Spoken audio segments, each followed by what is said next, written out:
Good evening, everyone. Welcome to the meeting tonight. We're about to start this meeting of October 18th. Try that again. Good evening, everyone. We're about to start this meeting of the October 18th voting session for the Sumner County Board of Education. Before we do, I'm going to stand for a moment of silence, followed by the Pledge of Allegiance. Anyone who would like to join me, please feel free to do so.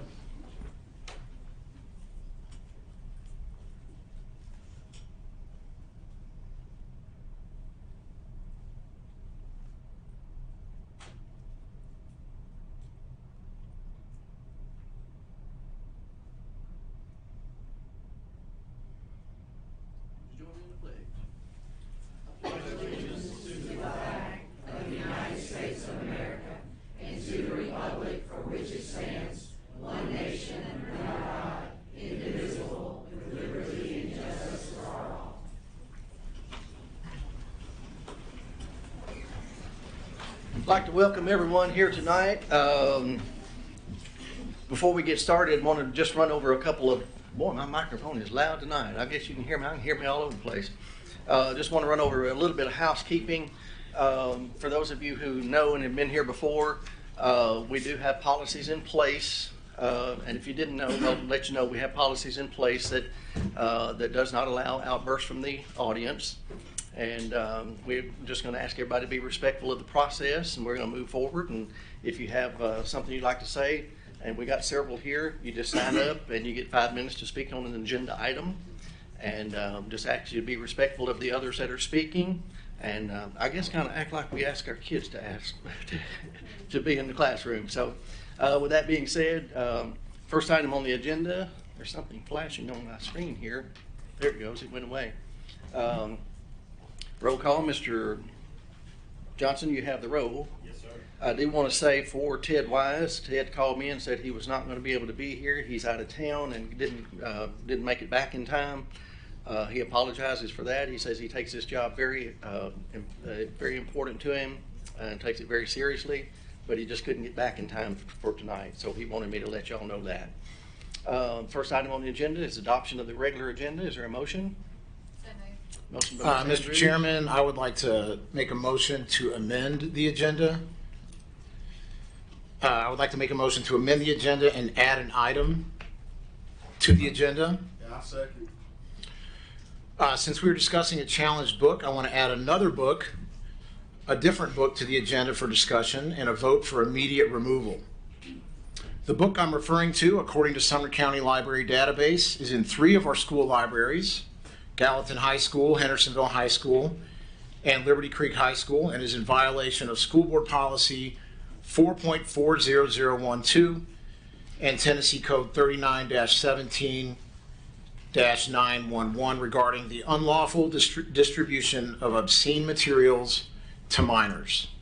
It is urgent that we remove this book tonight in order to be in compliance with Tennessee law and our policy. The book is obscene, containing what Tennessee law describes as, quote, explicit and detailed verbal descriptions of sexual excitement and sexual conduct. For example, page 91, what if I told you I touched another guy's D? What if I told you I sucked it? I was 10 years old, but it's true. I put Doug Goebel's D in my mouth. What the F are you talking about? I was in 4th grade. It was no big deal. He sucked mine too. And you know what? It wasn't terrible. In 4th grade at a church youth group meeting out in the bushes behind the parsonage, I touched Doug Goebel's D, and he touched mine. In fact, there were even some mouths involved. Mr. King, why won't you admit we sucked each other's D's? You have a motion on the floor, and we've got a second. We have a second. We have a second. Yes. And so are you in discussion now? I'm in discussion right now of my amendment to my motion to amend the agenda, and I'm explaining why. Okay. Okay? Page 230, why won't you admit we suck each other's D's? We shared a Hershey bar, then you showed me your D. The next thing I know, it's in my mouth. We suck each other's D's, and you're pretending it didn't happen. Page 174, he talked about all the times at the church, but never mentioned our penises. Or the fact that he never said 10 words to me after our little foray in the Chairman, bushes. Can I? Not a point of single order, please? reference. Point of order, Mr. King. He's talking. I can call up point of order. I called a point of order also, he's talking.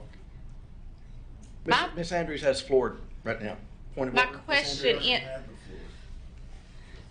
I understand how a point of order works. Okay. Thank you. He had He's the chairman. Thank you. My point of order is you have made a motion to remove the book. However, you have yet to state what the name of the book is that you're wanting to remove. So I would like to know what the name of the book is that you're wanting to remove. I believe that we should then vote on whether or not we're going to add that to the agenda. And if it does get added to the agenda, then your information that you're providing is appropriate. Okay, is there a point of order? It's my understanding that according to Robert's rules, I'm not to be interrupted while I'm giving an explanation of my motion. You've yet to state what your motion is to include the book title. But I have not finished my Are explanation you the to get to the chairman, book title. Mr. Andrews?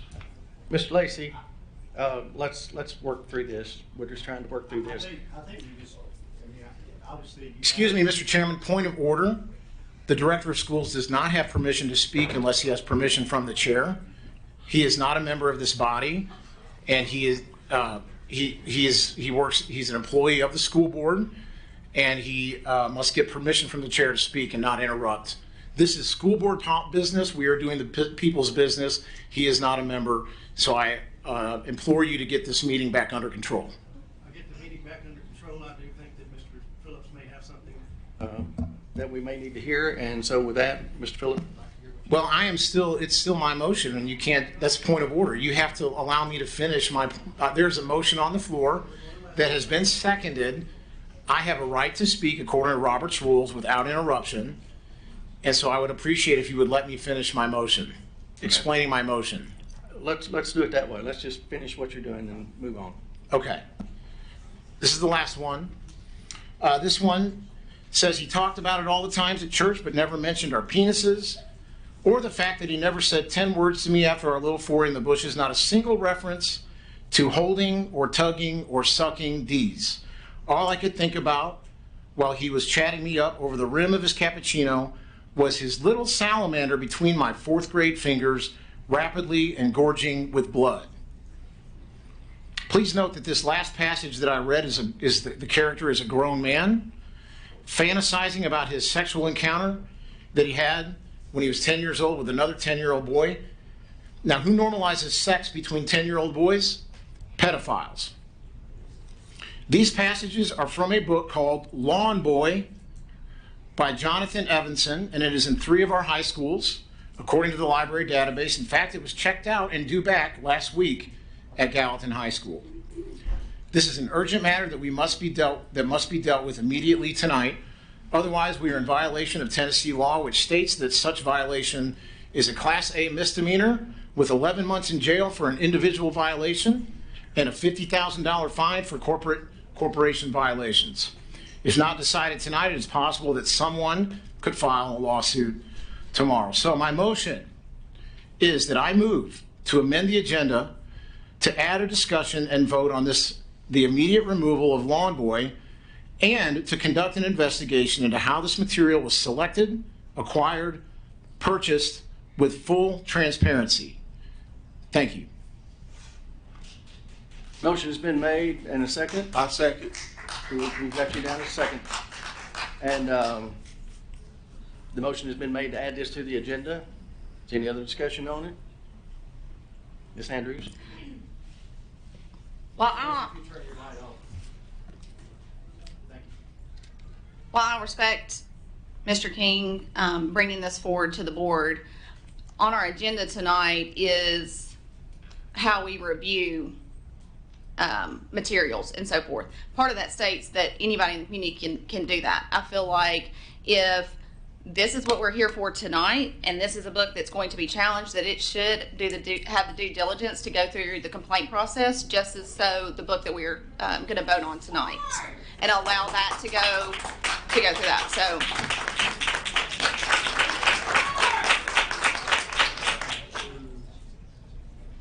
We're asking y'all to adhere to our policy and please let the process go without interruption, please.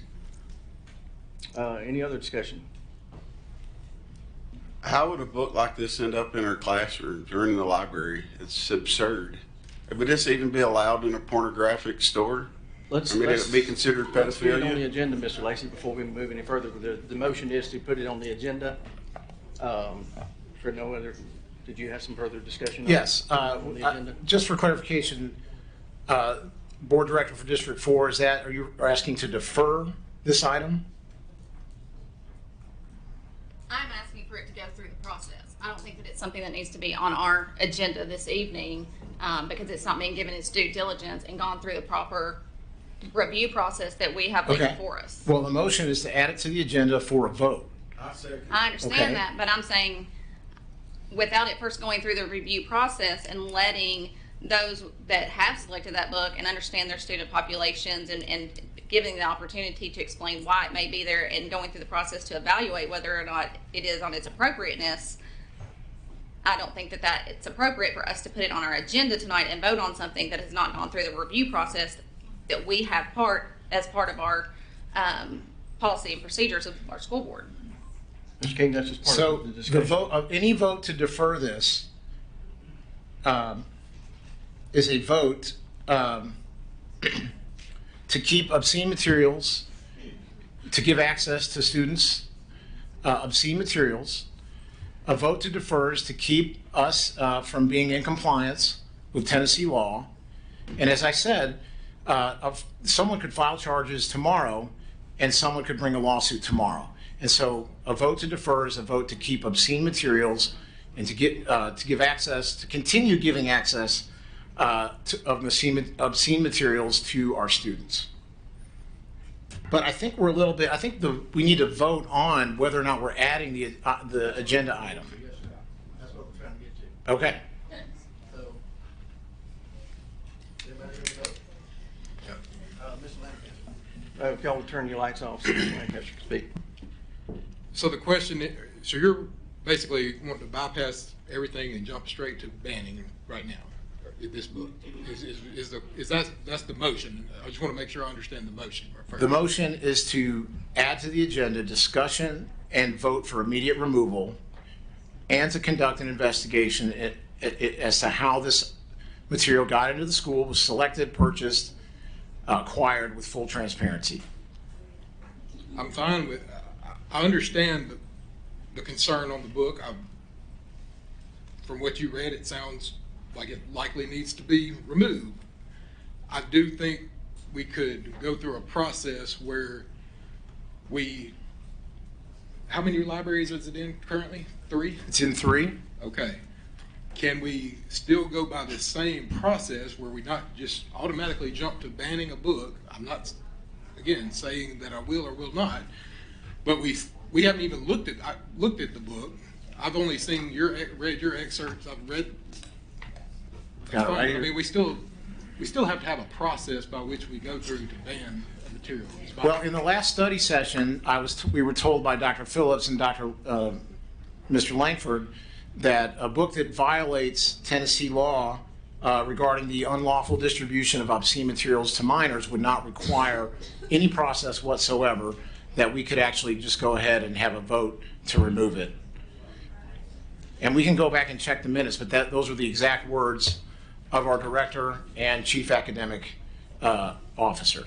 Yes, I think since my name's being invoked, can I speak? I think, and we can go back and check, but I think when you mentioned that, I said, yes, there have been times, I think one time I remember, that a concern came from a parent about a book. And we, not at the board level, but that we read the book, thought it did have obscenity in it, and we removed it. Mm-hmm. But it wasn't a board vote. We removed it internally. Well, my motion is that we vote. I understand. Are we trying to keep a book like this in our libraries, or are you wanting to pull it while we're doing whatever we need to do? We're in the discussion process, and I've got another board member that hasn't had a chance to speak yet, so. Ms. Hayes? Yes, thank you, Chair Brewer. I'd like to suggest in this discussion of this motion that Mr. King, you file the complaint, the grievance with the book. We can go through the policy review that we have set up and we discussed last week at our study session. Is it possible that these 3 books could be held until we put this off till our study session and have an in-depth discussion, read the book, but we have policy procedures set for a reason. But could we hold the book, just keep it off the shelf till we have the discussion and vote on the book? Thank you.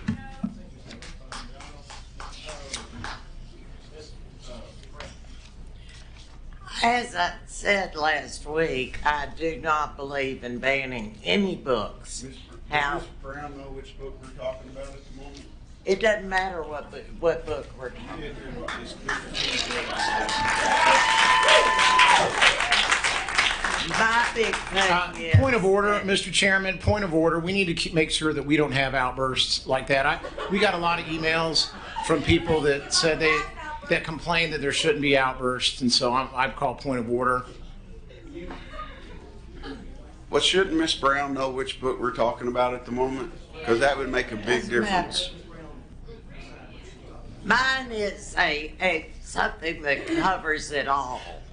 I don't think we should ban it. What I think, because I just don't believe in banning books ever. But I think there's a way to handle this, and I know it involves changing our policy. Our policy, I think it's pathetic. I don't like it at all. I think when we've got books that are in question, the thing to do is move them to where the library always has places that are visible to the students behind the desk, so they can keep the books there. And if a kid comes up and says, I want to read that book, you say, fine, here's what's required. Hand them one sheet of paper that their parents have to read, put their, everything on it, and sign it, saying their child can read it. And you explain to the child that's not to be shared with anyone else. And that then what would happen is you're only dealing with the student that wants the book, and it keeps us in the, we could be here every week banning a book. This has no end. There's always going to be something. And I don't want to spend my life on the school board banning books. Well, I won't. But I just think we need a better procedure, and to warn I know librarians see 5 million books, but they need to have a little better check on what they're ordering. I think that would also help. But I don't see going through all this rigmarole to wind up just where we are again. I think we're wasting our time on that, and I just think that we can make it. And I think also the librarian, when she gets a request from the child, she should have a sheet where she records the child requested and gets the phone number and calls the parents and say, I'm sending this home to you. That keeps the child from signing it herself or himself and getting it. But that's my stand. Because I will not vote to ban books. Thank you, Ms. Brown. If you would turn your light off there you go. Thank you. I don't know who came first. Ms. Andrews? So, If you turn your light off, I'll just speak. I'm in the queue then. I want to be next. Okay.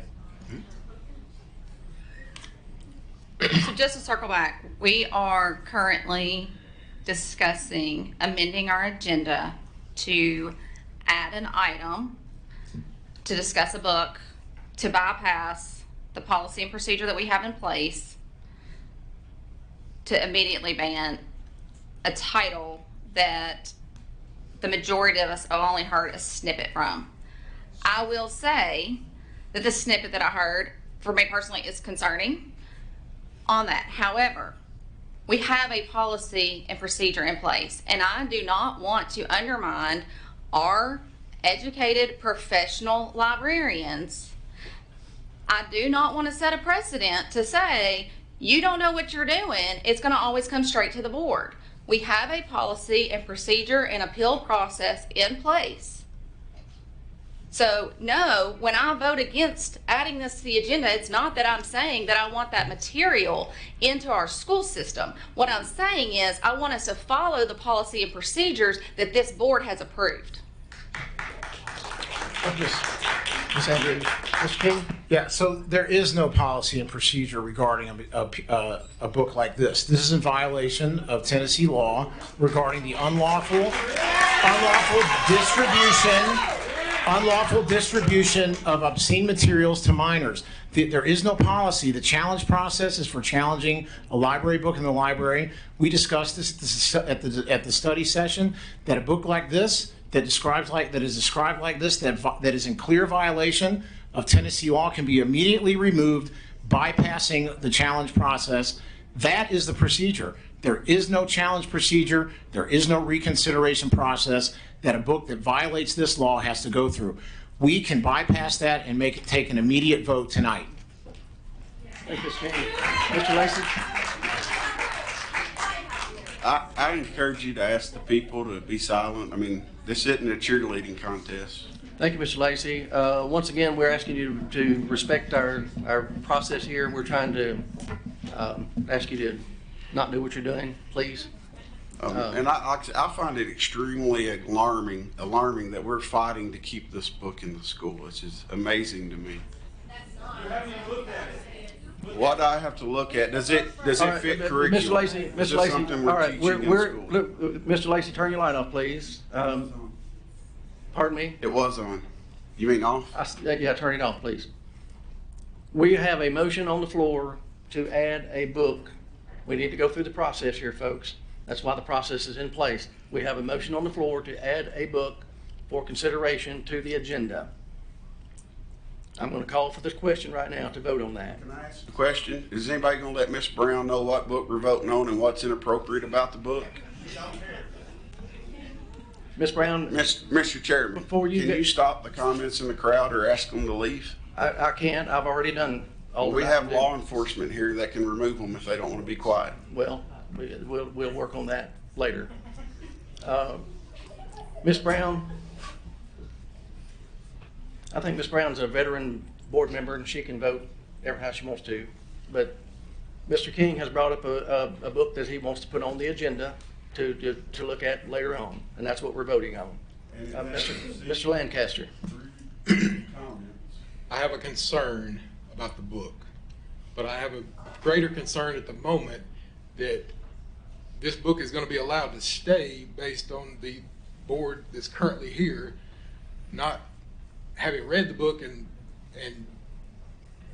seen a challenge other than your comment right there. I'm not denying that it's what you said is real or whatever, but I'm worried that we're going to miss an opportunity to remove a potentially obscene item from a library simply because we've had 24 minutes knowledge of this.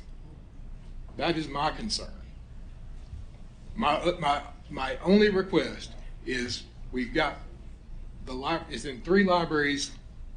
Take it off the shelf until we can figure out what we're doing. Look at it next time and give us opportunity. Everybody that's here can have an opportunity to read the book or read the passages. I mean, as Miss Brown did come in after you had described what was it. Not saying she's going to change her mind, whatever. I just don't want the book to be allowed to remain simply because this was thrown on us too soon, too suddenly, is my only concern. Thank you, Mr. Lancaster. Well, Mr. King? I'll just restate the motion because we're starting to have discussion, but we need to vote to actually add the item. Thank you. Before we have a discussion. And so my motion is that we add an item amend the agenda to add an item to the agenda, another book for discussion and a vote for immediate removal, called Lawn Boy and to conduct an immediate investigation into how this book was acquired, selected, purchased with full transparency at 3 high schools. That's the agenda item that we haven't even voted to add to the agenda yet. So that's what what I believe is the thing we need to vote on first. Am I correct? Yes. Okay. Mr. Gregory? Well, I tend to agree with Miss Andrews and Mr. Lancaster. There may be 1 or 2 books in our libraries that we shouldn't have. But to come to a meeting and just bang, remove it, I'm not gonna vote for that. There needs. Point of order, Mr. Chairman. We have not yet gotten to the discussion phase. We still need to vote on whether to add the item. So. We're going to work through this. So. Okay. I've said myself. All right. Turn your light off. Yeah. All right. We need to read the motion again. Do you have the motion? Yes, sir. I do have the motion. So the motion, as I understand it, is to to add on the floor the discussion and the removal of the book called Lawn Boy, and to ask for a full investigation to be conducted into how it was placed in the library. Roll call, please. Roll Yes, call sir. vote. Ms. Hayes. No. Mr. Lancaster. We're still putting it on the agenda. Yes, sir.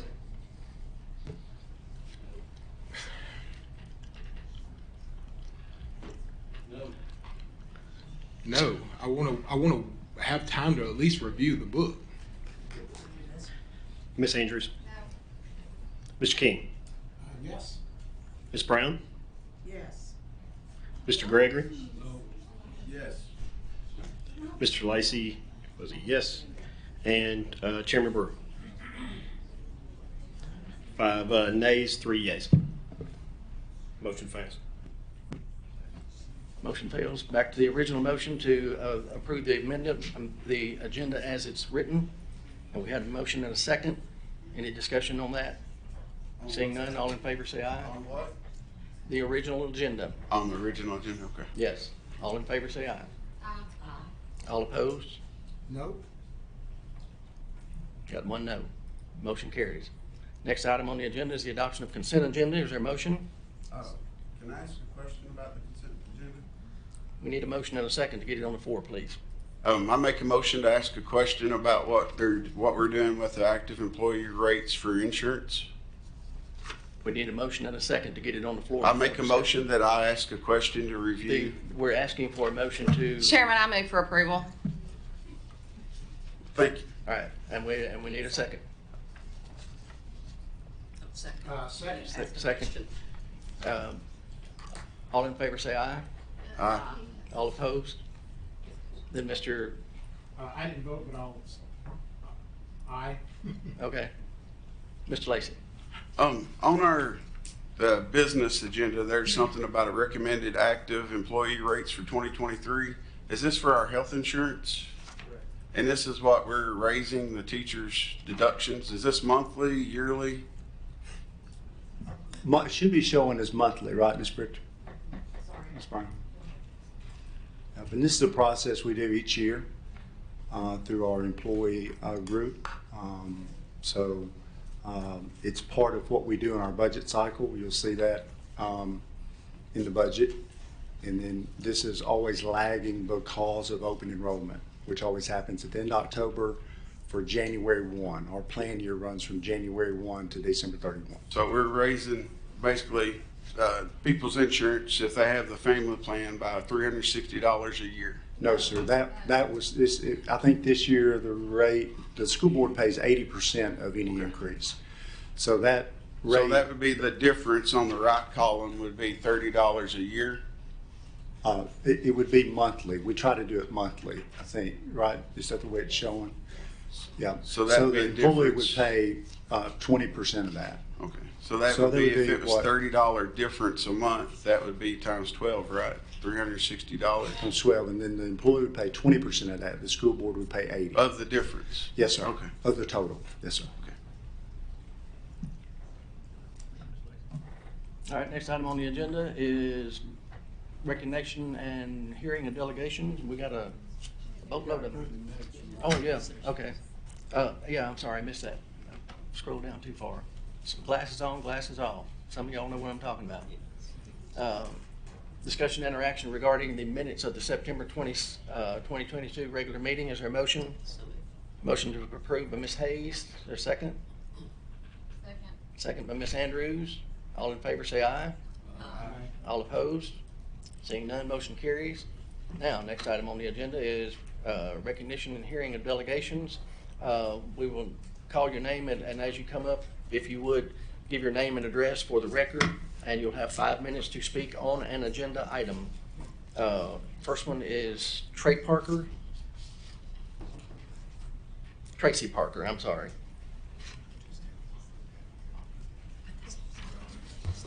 Good evening. My name is Tracy Parker. I live at 1110 Woodwell Drive in Gallatin, and I have been a school librarian in Sumner County since 1999. I'm here to speak in support of the book A Place Inside Me being remained on the shelves of Sumner County school libraries. I think it is ironic that a book focusing on dealing with all the feelings that people experience is being challenged. This book aspires to help children process all the feelings that we all process, both joyful and disturbing. It ends with encouragement to stay positive and love those around you as well as yourself. I found no place in this book that encouraged negative feelings we sometimes find ourselves processing. This book was recommended by every reviewer I read, both professional librarian reviews and from reviewers online, including Common Sense Media, that said it was a 5-star recommendation. Eliot's poems, to quote, highlights the importance of self-love and not shying away from your emotions while hoping for a better future for the world.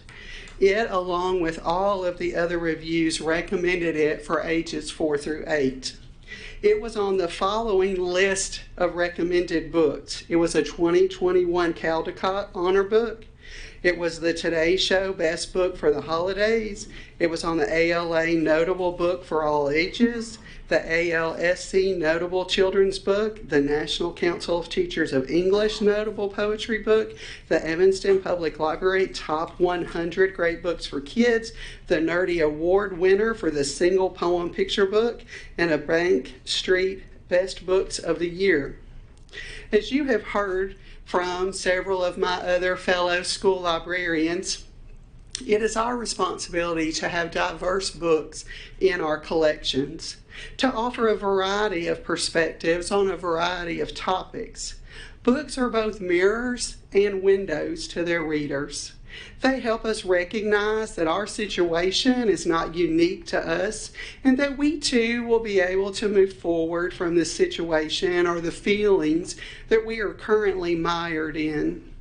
Books are also windows that help us understand experiences far removed from our own.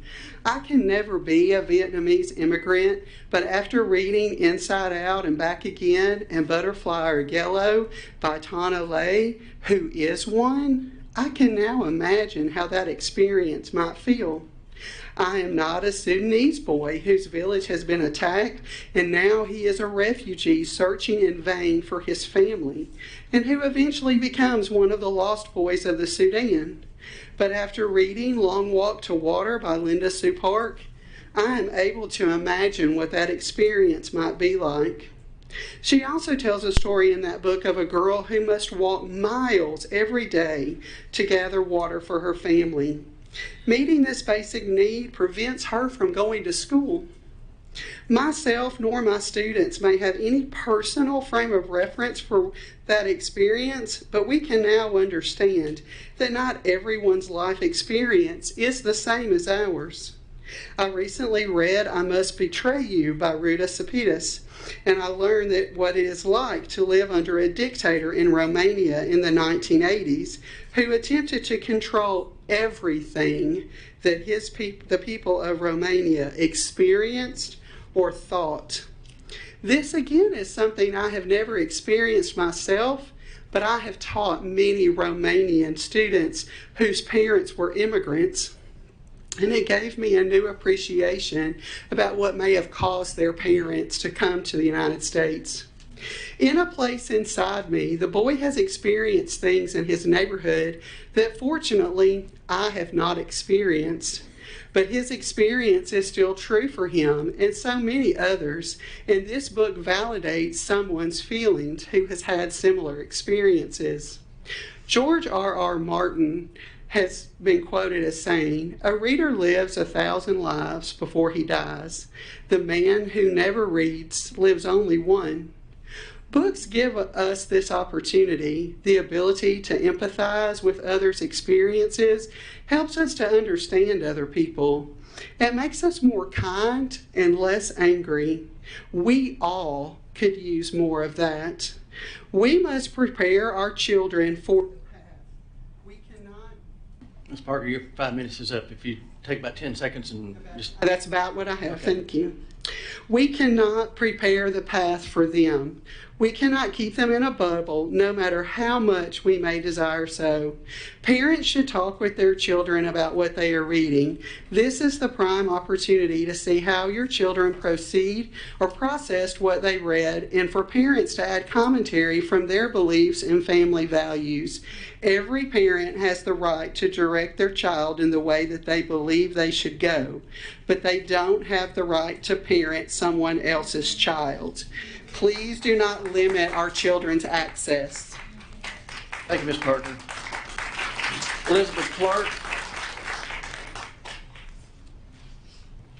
Ms. Clark, just state your name and address for the record.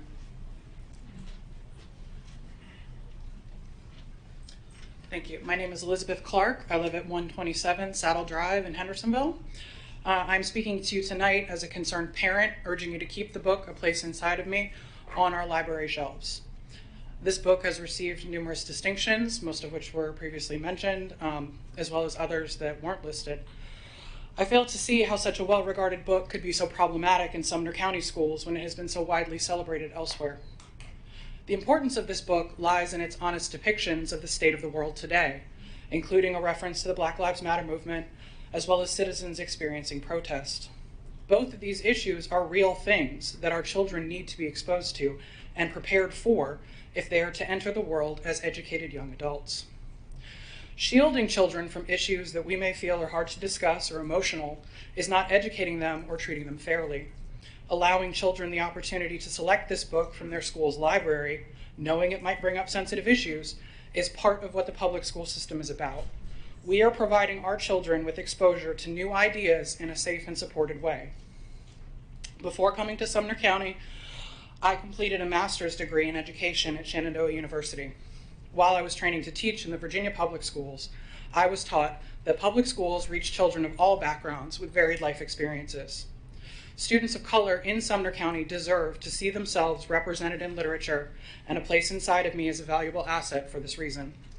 The book is also important for all students to learn about the range of emotions we experience moving into puberty and beyond. I believe the schools need to be more aware of the students' emotional needs as they mature through our system. Please take all parents' viewpoints into consideration when making your vote, and do not be swayed by a vocal and entitled minority who feel it is their right to make decisions for others based on their personal beliefs. Parents who may disapprove of this or any book should absolutely have the right to ask that their students not read it, but removing it from the shelves deprives everyone, and that is simply unfair. I encourage you to vote to keep the book available. Thank you. Thank you, Clark. Wes Dunkel. Wes. There he is. Say your name and address for the record, Mr. Dunkel. Hello. I'm Wes Dunkel. I live at 321 Buffalo Run in Goodlettsville. Since we're considering banning this book from our school libraries, it's pretty short, but I think it's important to read it aloud for the record. And no, I'm not LeVar Burton, and this is not Reading Rainbow. Some of you get it, maybe some of you don't. But I'm going to do my best. There is a place inside of me. Oh, I'm sorry, I should give due credit where it's due. A place inside of me, a poem to heal the heart, written by Zetta Elliott and illustrated by Noah Denman. There is a place inside of me, a space deep down inside of me, where all of my feelings hide. They wait there in the darkness, a knot of electric emotion, seething, sizzling, burning, until I find the strength to reach inside. There is joy inside of me, a happiness deep down inside of me that glows bright and warm as the sun and shines delight on everything I see. There is sorrow inside of me, a sadness deep down inside of me that is cold and dark as a watery grave at the bottom of the sea. There is fear inside of me, a terror deep down inside of me that stalks me like a sinister shadow and seeps like poison into my dreams. There is anger inside of me, a fury deep down inside of me that is sharp enough to slice through air, flesh, bone, and concrete. And yet, there is hunger inside of me, a yearning deep down inside of me that refuses to be silenced or bound with chains and insists on being free. There is pride inside of me, no shame deep down inside of me, for I know how long and hard we have struggled, and against all odds my people have emerged strong, triumphant and beautiful. There is peace inside of me, a calm deep down inside of me that flows through my soul like a tranquil stream and hushes my whispering doubts. There is compassion inside of me, a tenderness deep down inside of me that tries to heal the wounds of the past and to forgive in spite of the lingering pain. There is still hope inside of me, a promise deep down inside of me that I will use my life to help others as they will help me in return. For there is love inside of me, a true love deep down inside of me. I am in love with my people, all people, plus trees, sparrows, sunlight, and the rain that falls like a blessing from above. And when I look inside of me, to that place deep down inside of me, I remember to love myself most of all. I was just going to read this book, but obviously I have to gather myself up a bit. But I have to echo Mr. Lacey's sentiment and Chairman Brewer's sentiment. I think cheerleading is not going to change anything. Outbursts are not going to change people's votes.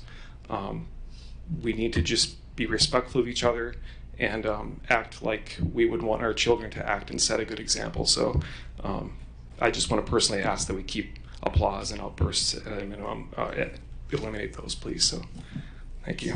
Thank you for listening. Glasses here. Taylor Johnson.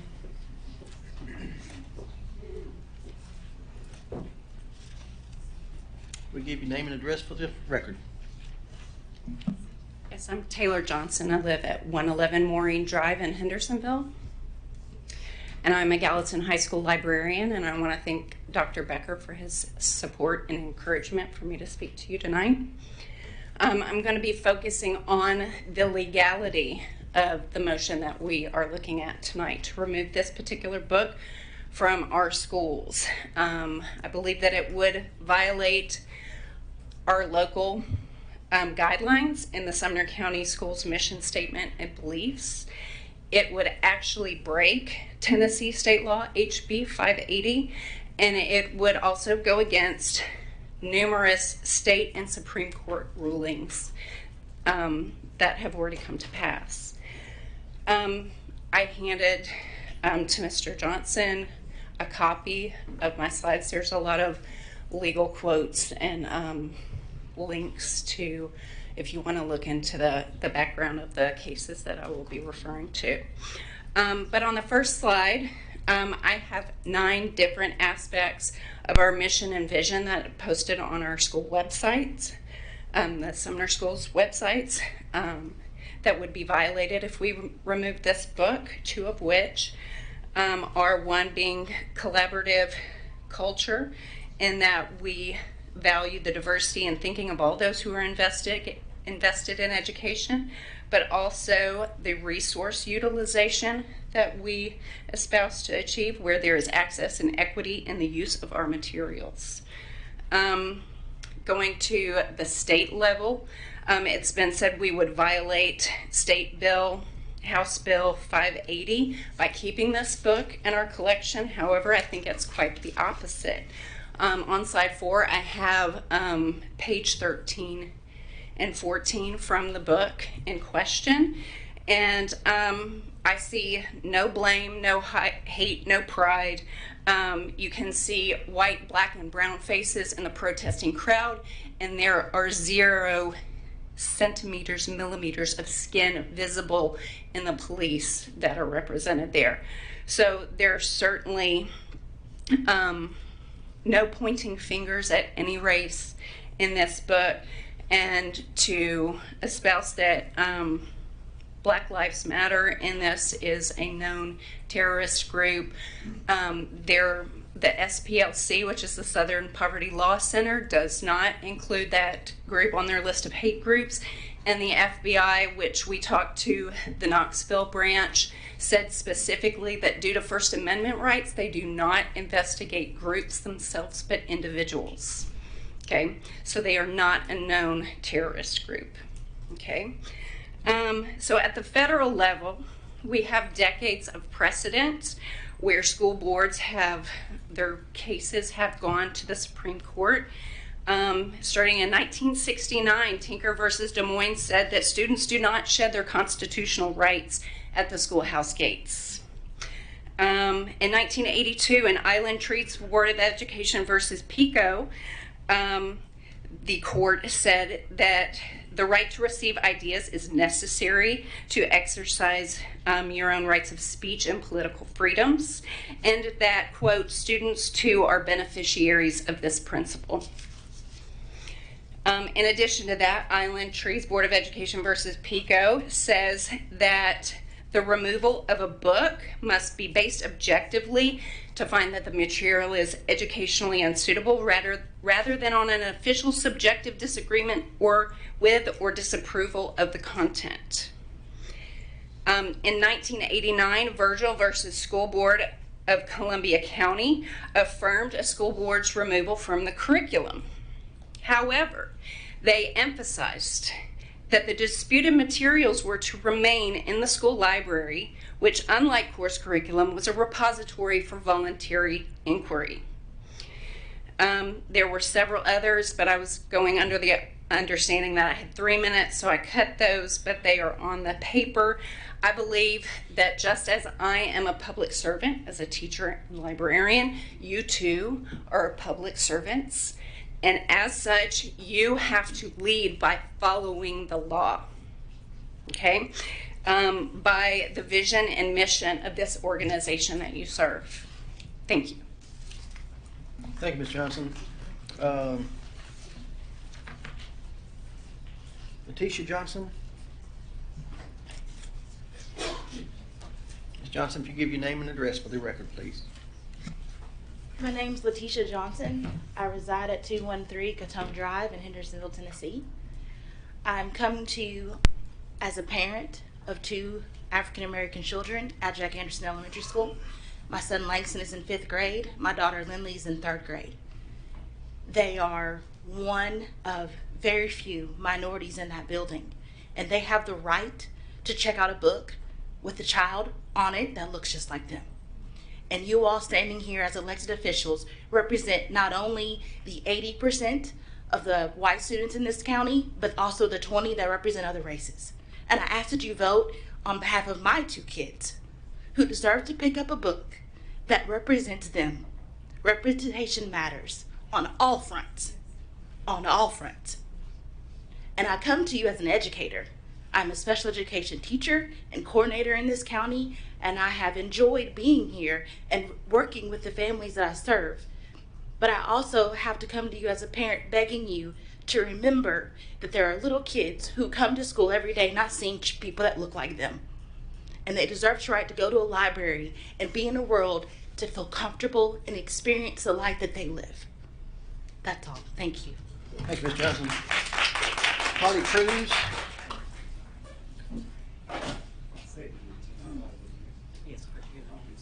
Oh, Holly Cruz? Yeah, okay. Hello, Holly Cruz. I reside at 3275 Hartsville Pike in Castalian Springs. I am the mother of 2 daughters, Hazel and Rosie, who are students at Benny Bills Elementary. Good evening, school board. I have thought many times about what I would say to you, our school board, when a book by a Black author written about a Black experience would come before our county to be banned. I wonder what I could say to express my anger and my sadness for what this would look like for our community, for our students, but most importantly, to me, my daughters. I would like to share an interaction that my daughter Rosalie had when she was just 6 years old. At the soccer field one evening last fall, a little girl looked at her and asked, "Why do you have brown skin?" And she looked confused by that question, but she simply answered, "Because I do." The girl scrunched her face up and she said, "Oh, I don't have any friends with brown skin, and I'm not allowed."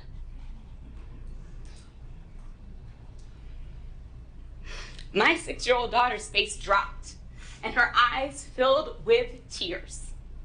And it is a simple interaction that will remain with her and with me for the rest of our lives.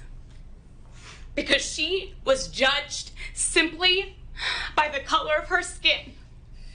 Not who she is inside, but simply because she has brown skin.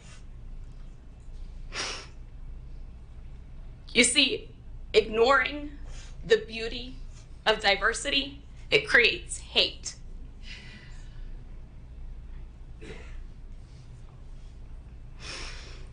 We should be celebrating diversity, whether that be the color of your skin, the religion you worship,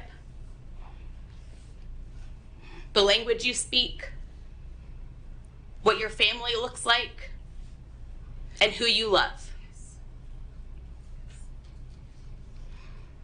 But I don't get to ignore it. I don't get to say that we don't see color. I don't get to say that we just treat each other with kindness. But much like Zetta Elliott wrote in her book, the emotions that boy felt, joy, sorrow, fear, anger, hunger, pride, peace, compassion, love, and hope are all real emotions. Those are all real emotions that my 6-year-old daughter, who is a student in this county, they're all real emotions that she feels and that she experiences and that she can relate to. Our family believes that Black Lives Matter.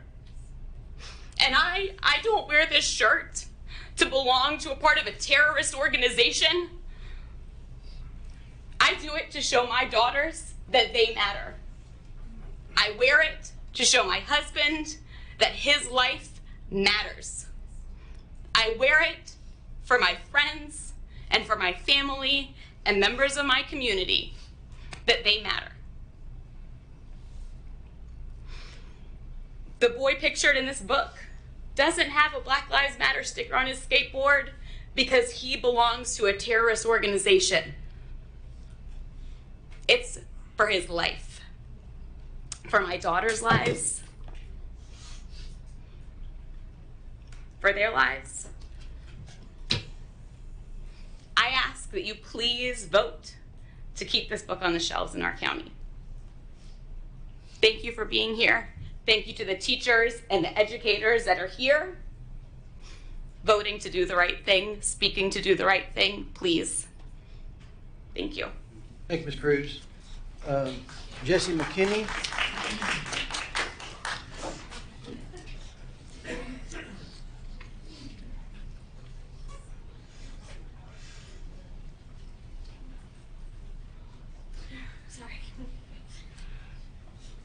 I'm going to try to compose myself after listening to that. My name is Jessie McKinney, and I live at 209 Waterview Drive in Hendersonville. I have a master's degree in English. I'm a member of the National Councils of Teachers of English, and I'm an English instructor at Volunteer State Community College. But I'm here tonight as a parent of 2 kids in Sumner County Schools. I'm here tonight to ask that you uphold the decision of the Jack Anderson Elementary Book Reconsideration Committee and that you keep this book inside the library. This book in question does not include any of the divisive concepts that are listed in Tennessee law, despite what people are trying to say. It's not offensive. It's not inappropriate. And it belongs in the library in an elementary school. You heard Wes read the book out loud to you, every single word. As other people have mentioned, Common Sense Media rates it as appropriate for ages 5 and up. It received 5 out of 5 stars overall, 5 out of 5 stars for positive messages and positive role models, 4 stars for educational value, and only 1 star for violence or scariness. And 1 star is the highest rating that it can get, meaning that it has very little to no violent or scary content. As others have mentioned already, it has won numerous awards and has been heralded by many book reviewers. Simply put, this book is a poem tracing a young boy's changing emotions as he acknowledges something scary and sad that happened within his community. He goes through a range of emotions, as we heard, from joy to fear, to anger, to pride, to hope. And the book ends with these lines, and I'm going to reread them because they're powerful. For there is love inside of me, true love deep down inside of me. I am in love with my people, all people, plus trees, sparrows, sunlight, and the rain that falls like a blessing from above. And when I look inside of me, to that place deep down inside of me, I remember to love myself most of all. These words are not divisive. These words do not promote hate or division. They promote love and appreciation for this world and all the people within it.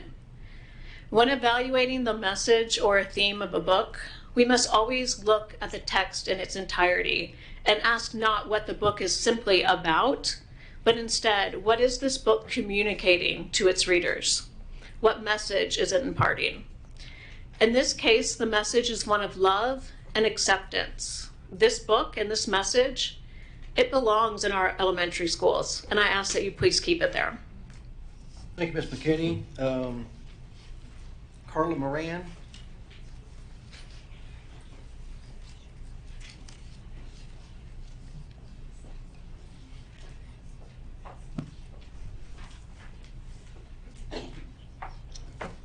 Hi, I'm Carla Moran. I live at 128 Buchanan Circle in Hendersonville, Tennessee. I have worked in Sumner County as a librarian for 10 years. I began teaching several years ago at Madison Creek Elementary, and after becoming a librarian, I was at Union Elementary for quite a few years, and then I went on to Jack Anderson, and I'm currently at Liberty Creek High School. The book that is in question, I bought. I purchased it for the Jack Anderson Library. I think a lot of questions about the book have been answered. I really don't think that it's appropriate for me to speak of the book, considering that it's under review.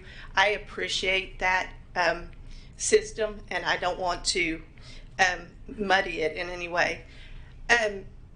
There was some questions last week about why the book was in the Jack Anderson Library and why it wasn't in other elementary libraries, why it was only in 3. I think this is a good question. We all have a policy and a procedure and a way that we develop our collections, and not all of our collections are lacking in the same thing, and some of our collections needed build upon in other areas. And so all of us we have a very limited budget, and so when we're spending money and developing that collection, we might buy in different areas of our library. Somebody might have needed to kick up their dinosaur books, or we try to align our books with our curriculum. So there might have been a curriculum that other librarians were trying to build on that year. That book was only last year. That was about the only year that it would have been purchased. It's a fairly new book. I honestly can't tell you the copyright date on it, but I'll give you a little background. I was looking for books to increase that diversity in my collection. I hate it when I look at the collection and there's not enough books that represent all the students. And that's not because if a black student walks in my library, I want them to have a book that represents them. It's because any student that walks in my library, I want them to see books of all. And it's very hard to find books that have characters on the cover that are black, that are Asian, that are Hispanic. You just can't find them. As a librarian, I'll buy every one of them just about if I can find them, because I want that diversity in my collection. And so that's what I was looking at that year for the Jack Anderson collection, was diversity. I wanted to buy those books. And it just so happens in that year, there was a huge spike in books that were written by authors and representing children that were black. I still don't feel like that collection has enough Hispanic characters in it. I still don't feel that that collection has enough Asian. I still don't feel that collection has enough black characters in it.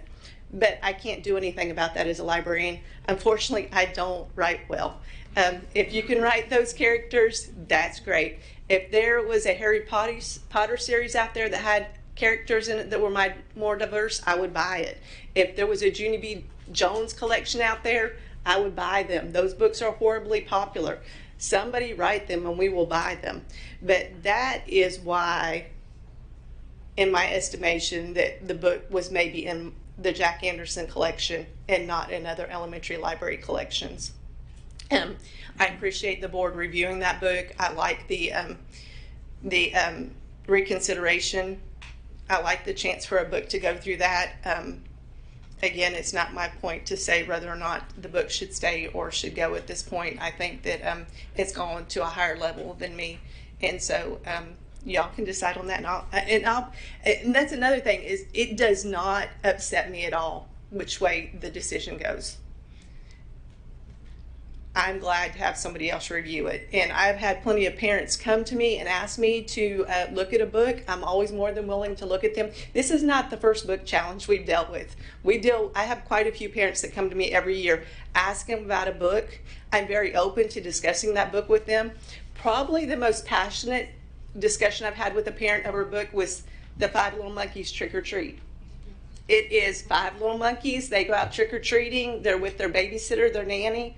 2 or 3 of them decide during the night to change their costumes with other kids on the street to trick the babysitter.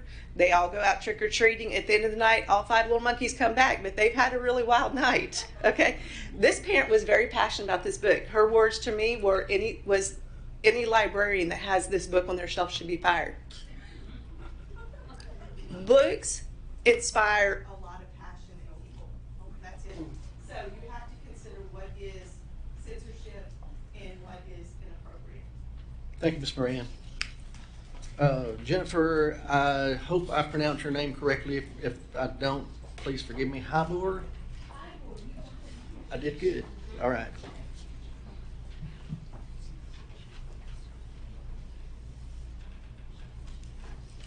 Hi, I'm Jennifer Haibor. I live at 262 Sherry Circle in Gallatin. I am the school librarian at R.T. Fisher. Like all the other librarians in the county, I'm a licensed teacher, and I have a master's degree in information sciences, which is the newfangled term for library science. As formerly trained school librarians, we abide by the board selection policy. Tonight I'd like to give you a look at how librarians select materials and why A Place Inside of Me, A Poem to Heal the Heart, would be purchased for an elementary school, in addition to what Carla just shared. Librarians do take requests from students, faculty, and staff, but we use professional tools to evaluate requests first. We rely on these tools to find reviews and awards that aid our decision-making for all of our purchases. One tool we use is Tidal Wave. With one stop, we find professional reviews, the blurb from the publisher, awards received, the age ranges recommended, etc. Tidal Wave shows that the publisher recommends an age range of 4 to 8 for the book in question, and it displays 2 full-text reviews. The review from Hornbook Magazine called A Place Inside of Me a powerfully lyrical poem, and declared that the book delivers positivity despite the inclusion of police brutality. The publisher's weekly review noted that the poignant poem was a resonant exaltation of community and the importance of self-reflection. The book was named an American Library Association Notable Children's Book and, as has already been mentioned, received a Caldecott Honor Award. Another tool for educators, including librarians, is Teaching Books. This resource showed that the book was named an honor book for the Skipping Stones Multicultural and International Award, was a selection for the Cooperative Children's Book Center with a noted age range of 6 to 9, was recognized as a notable poetry and verse novel title by the National Council of Teachers of English, and was named an Association for Library Services to Children Notable Children's Book. These are not random reader reviews from Amazon or Goodreads. They are well-respected, nationally recognized organizations that gave glowing reviews, awards, and recognition to a book that any school librarian could welcome into their collection, secure in the knowledge that it has been well vetted by people whose jobs are to provide children with literature that is intended for them. It is our responsibility to be inclusive for the sake of all our students, those who have had these experiences, as well as those who never have and never will have these experiences, so that they can acquire empathy for those whose lives are different from their own. I implore you, as school board members, to uphold the selection policies and procedures of our Sumner County school librarians, and to uphold the decision of the Jack Anderson Elementary School Committee to keep this demonstrably well-written, positively reviewed, age-appropriate book on the shelves of our schools. Thank you, Ms. Highbauer. Patricia Smith.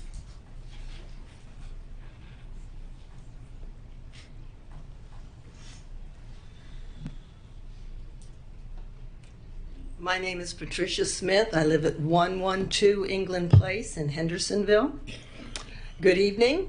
Thank you so much for this opportunity to speak to you. I'm here to speak in favor of the Jack Anderson Committee recommendations to keep A Place Inside of Me in the Jack Anderson Library. I moved to Hendersonville 10 years ago to be near my infant grandbabies who are now 10 and 11 years old at Jack Anderson in grades 4 and 5.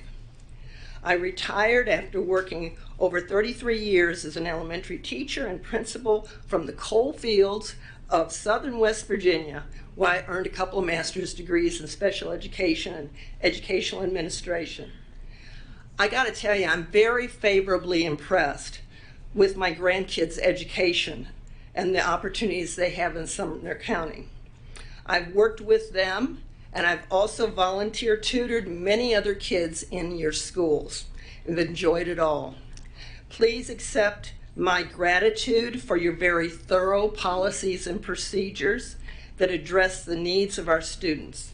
These policies have been devised and implemented by your very capable staff and overseen by your diligence to help all students. I've spent my long career helping kids, especially those with special needs, from the mildly to the severely disabled. And now I've come to realize that all students have special needs, whether they be physical, intellectual, emotional, behavioral, sensory, linguistic, and economic, cultural, ethnic, dare I say racial. So many special needs, and our public schools take them all. We serve them all, and I love that about us. Please, please help those of us who serve, including teachers, support personnel, administrators, volunteers, families, and help us to help our students really develop a passion for learning, to really enjoy reading regardless of what they can do.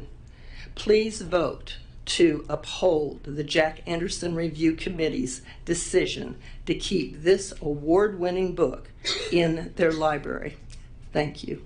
Thank you, Ms. Smith. Andrew Getter.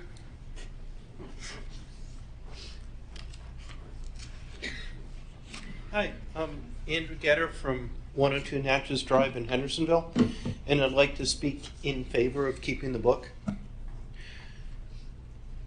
The book itself, the poem, was written by Zeta Elliott actually 20 years ago. And it doesn't have any political context that we know about. It's more about a person, a child or an adult. Something bad happens in that person's community, or something bad happens in general, that person goes through a range of emotions. First, sad. Something bad happened. They're sad.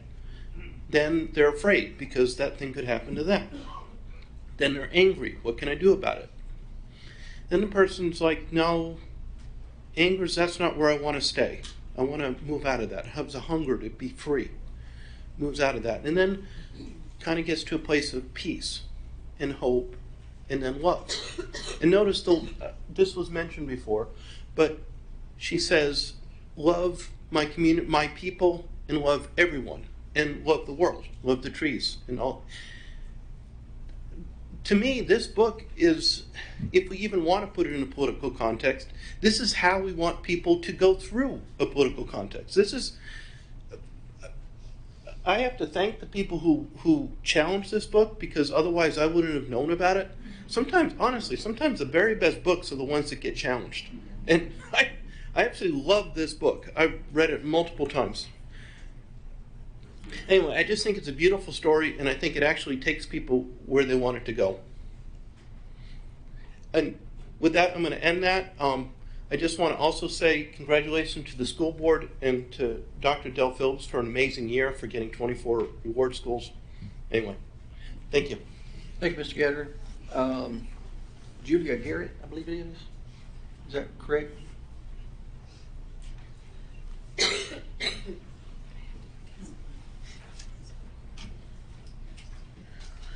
Hi, my name is Julia Garnett. I live at 115 Deer Ridge Lane, Hendersonville, Tennessee, and I attend Hendersonville High School. I'm here to speak on behalf of the book A Place Inside of Me by Zeta Elliott. I would like to take a second to reflect on the fact that nowhere in the book A Place Inside of Me are there vulgar, obscene, or explicit depictions, and that just because all of us have different experiences and backgrounds doesn't make something worth censoring or taking out of classrooms. In fact, it should be just the opposite, because students should be exposed to different cultures and backgrounds early on in order to foster understanding and build connections with classmates. We cannot continue to deny the perspectives of minorities simply because we cannot relate and have not experienced these events ourselves. There are children as young or younger than 6 that have been through, been affected by, or witnessed the hatred in this country. And this book provides a way for them and their peers to understand and come to terms with it in a book meant for children. We are certainly foolish if we really believe that by removing a book from a school's library, it will dampen a child's curiosity. The author, Zeta Elliott, writes, "Sometimes the students themselves need to remind adults that the purpose of education is to invite, not prevent, the curiosity that can sometimes cause discomfort." I'm 17 years old, and I shouldn't have to stand up here on a Tuesday night pleading for books in schools against adults that are acting like children.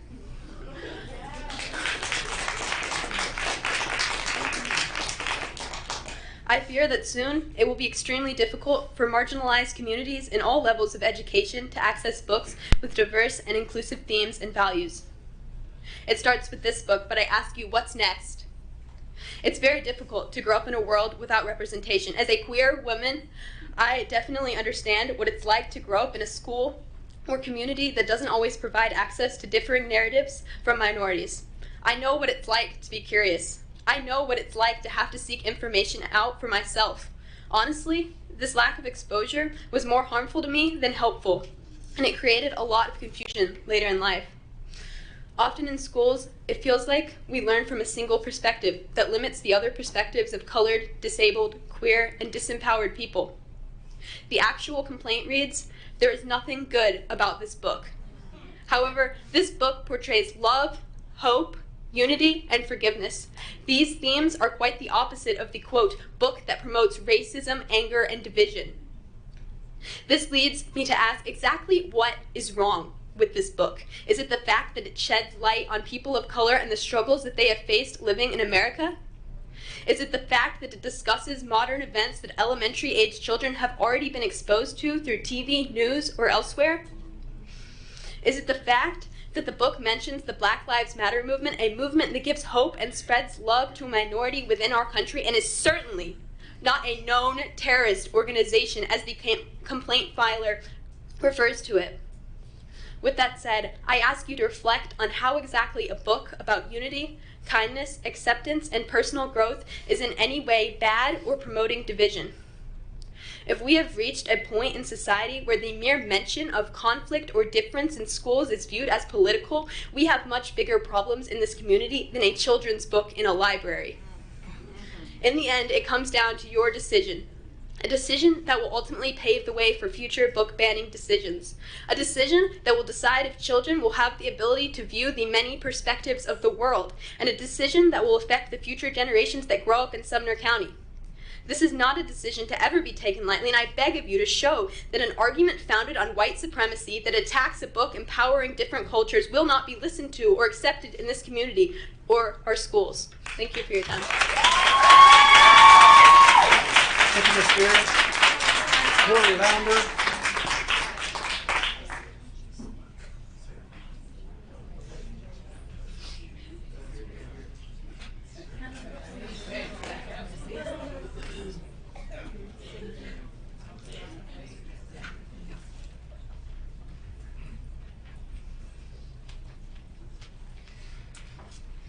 Good evening, directors, school board members. I'm here tonight not only as a Jack Anderson parent, I forgot to give my address. Hillary Lounder, 1401 Shoreside Drive in Hendersonville. I'm here not only as a Jack Anderson parent, but as someone who has interacted with literally hundreds of Sumner County residents, parents, grandparents, teachers, librarians, and so forth, across the political spectrum who are very concerned with the idea of the county removing books from school libraries. Removing books from school libraries is a slippery slope, and I think we can all agree this process will dominate school board meetings going forward if a precedent is not set tonight that the school board will support the decisions made by our fabulous librarians to procure titles that they think will be beneficial to our libraries, and to uphold the decisions made by the book review committees at the individual school level. Our county is very large and diverse. We have children from backgrounds, experiences, and family dynamics different than our own. While not every book in the library appeals or speaks to every child or family, it is imperative that every child can find a book that speaks to them.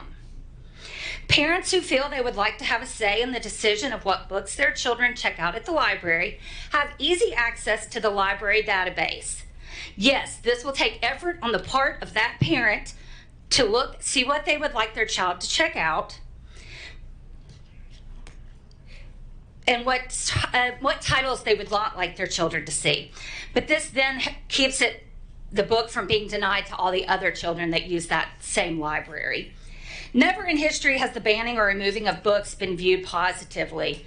In a country that espouses the values of freedom, this action seems to be anything but fair and free.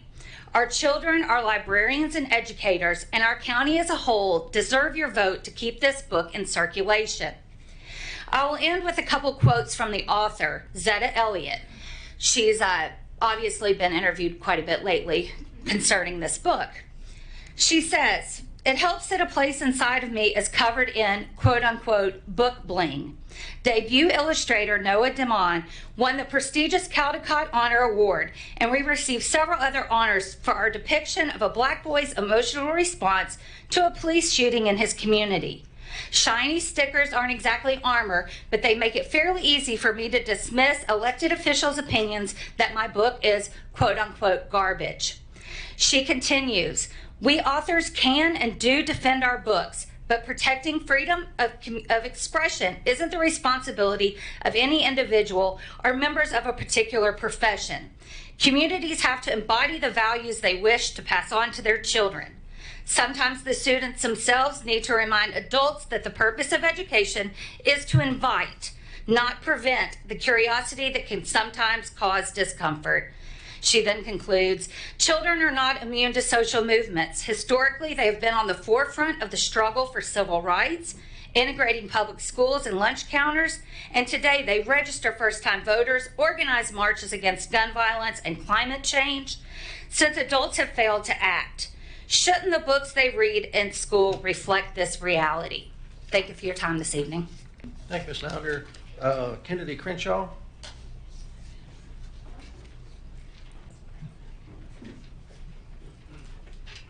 Hi, my name is Kennedy Crenshaw. I live at 1011 Madeline Way in Portland, Tennessee. I'm a junior at Gallatin High School, and when I first read the book, I was in shock. I had never read a book that was so relatable, and not just because he was a black boy, but because he had real emotion, and he was able to work through those emotions instead of just carrying them around. My favorite part was the end, when he said he was able to be proud of who he is. Not all of us can do that. We've all gone through the same stages of grief that he has. When you get older, you understand that grief cuts a little deeper than just being upset or angry. That's exactly what the boy was feeling. Just imagine the overwhelming emotions and trauma that comes with things like this. For example, I have two little sisters. One looks exactly like me, and she's dealt with racism quite like her little girl. And one looks nothing like me. But the book is important for both of them. The one who looks like me, she gets to see somebody who looks like her and feels the same way that she does, and gets to understand how to deal with these emotions. And for the other one, she gets to understand how we feel and how we process things, and to understand that it's able to be breaking down.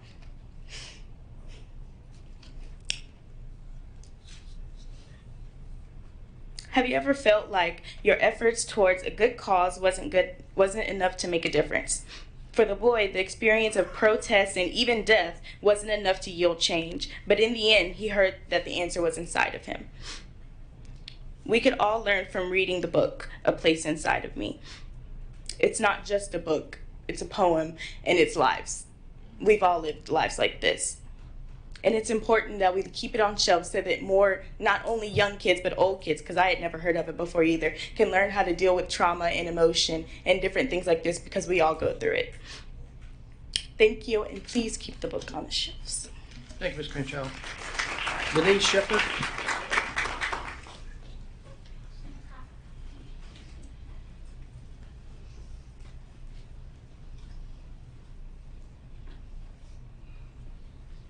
Hi there, my name is Denise Shepard. I'm at 637 East Main Street. I just wanted to say that book banners never have been and never will be coming down on the correct side of history. Please don't be those people. That's all. Ms. Shepard. Ali Corson. I'm sorry. If I mess your name up, please forgive me. Happens every time.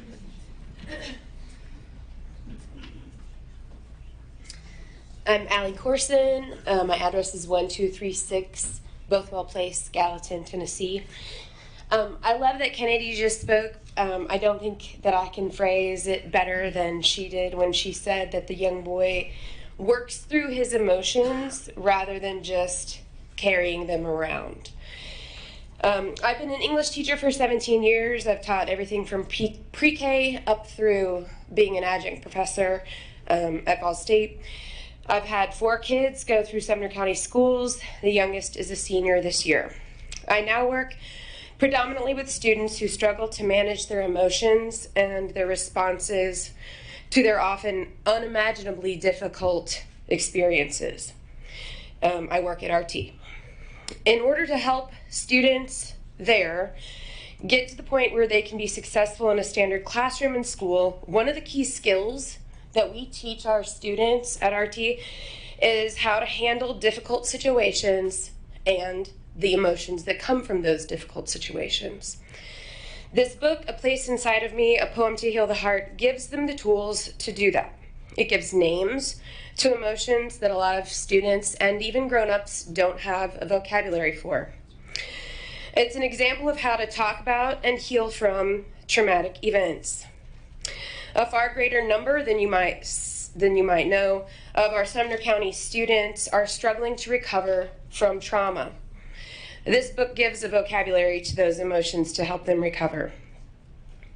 Those lucky few students who have not known trauma in their young lives must know compassion. They must know empathy, and this book provides the skills for that too.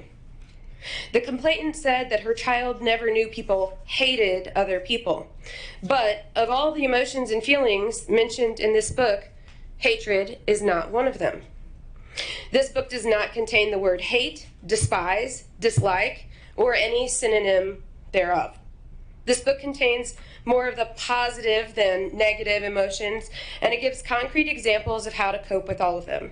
The book ends on a positive note of healing, forgiveness, hope, community, connection, and love for all people. I think we've quoted that line repeatedly tonight, love for all people. Our students need this book because reading increases empathy. Poetry is therapeutic. It helps us see other people, understand our own and others' experiences, and it helps us realize that our experiences are shared within a community and across the human race. Please keep this book in our libraries and keep these tools in our students' hands. Thank you, Ms. Corson. Alyssa Bice.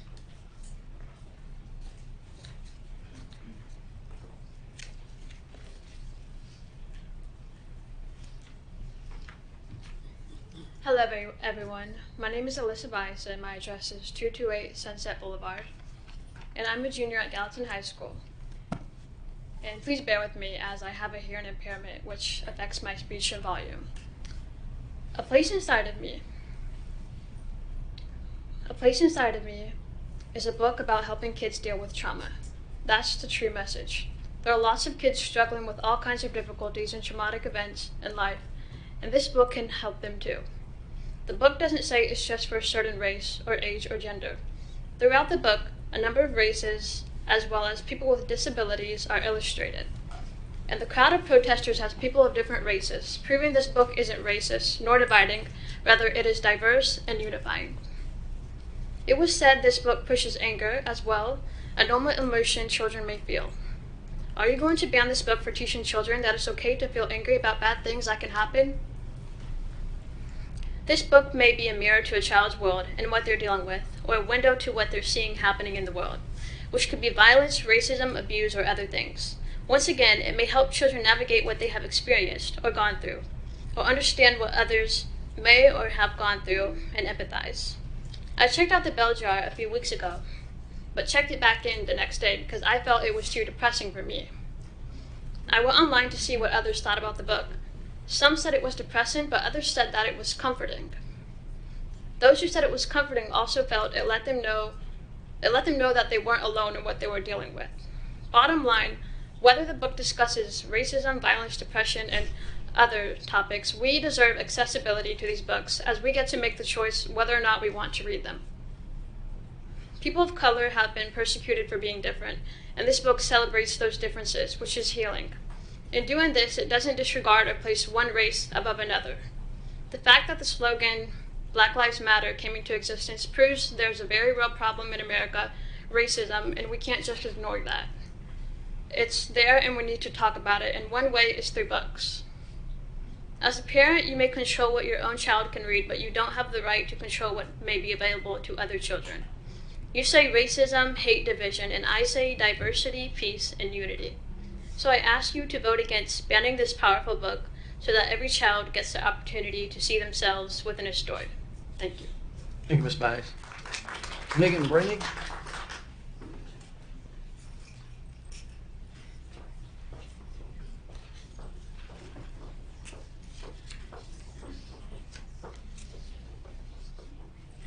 Megan Brennig. I live at 171 Winbrook Trace in Hendersonville.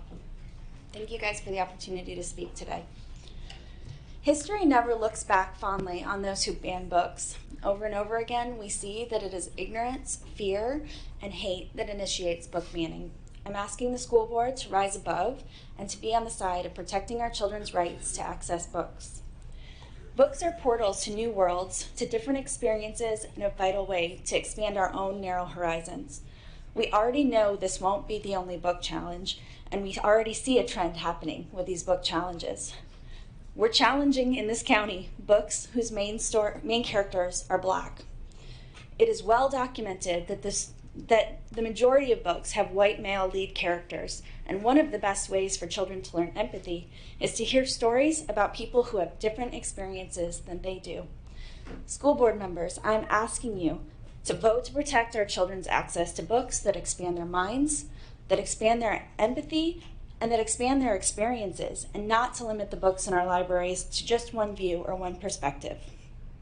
As a parent, I should be responsible for ensuring that my child is reading books I approve of, but I should never be responsible for ensuring that your child is reading books that I approve of. It is not a dichotomy to have books on a library shelf accessible to students and allow parents to have access to determine what their students read. I'm a mom of an avid reader, and I'm asking the school board to please do not prevent other parents from hindering my child's access to award-winning books. I've had many conversations with our school's librarian, and I am beyond grateful to the work that she does every single day. She helps to ensure that our children love reading. She works diligently to guide her students to books that will light up their brains and their hearts. I trust her recommendations, and she has supported my daughter on her reading journey over and over. She goes above and beyond every time. I'm appalled at the parents who are calling into question the skill, education, and care that the librarians in Sumner County bring to our community. That includes you, Mr. King. Books like A Place Inside of Me give us words to process difficult situations. They give us a window into the minds and hearts of others, while also helping us to heal as a community. I have some dear friends who live in Oxford, and Oxford had a very difficult year last year with a school shooting.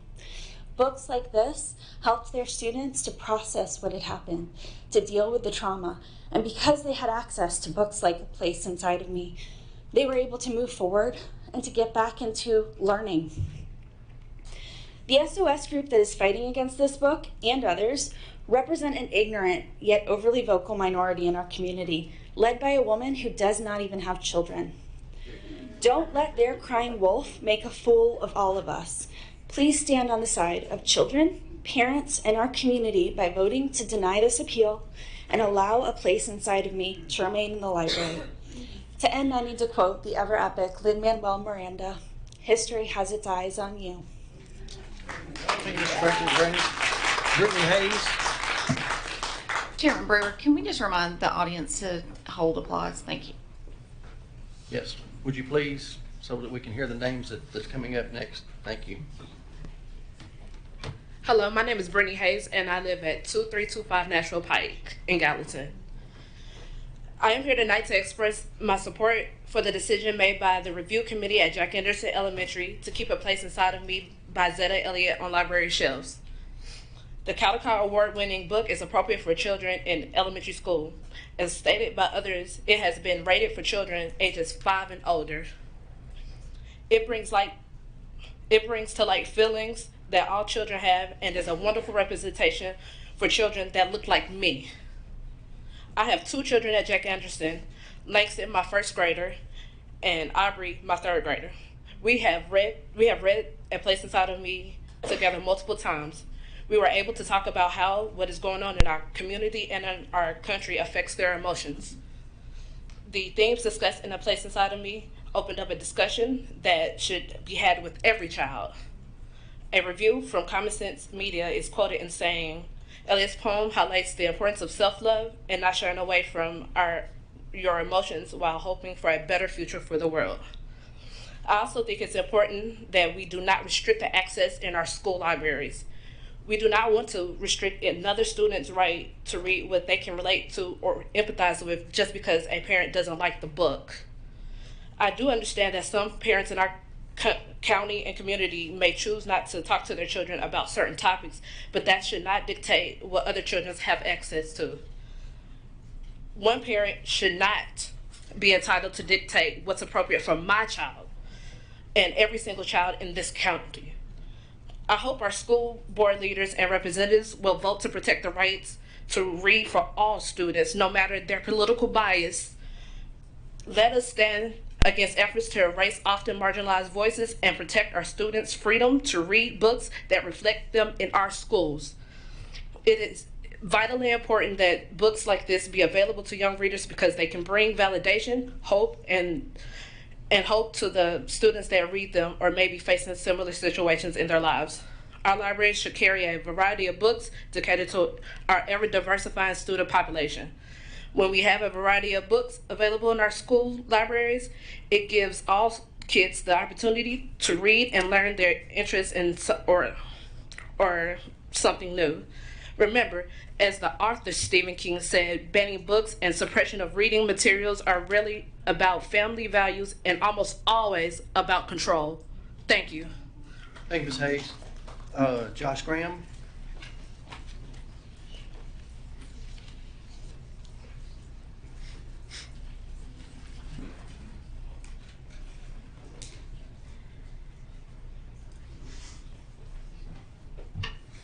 My name is Josh Graham. I live at 306 Wildcat Run in Gallatin, Tennessee.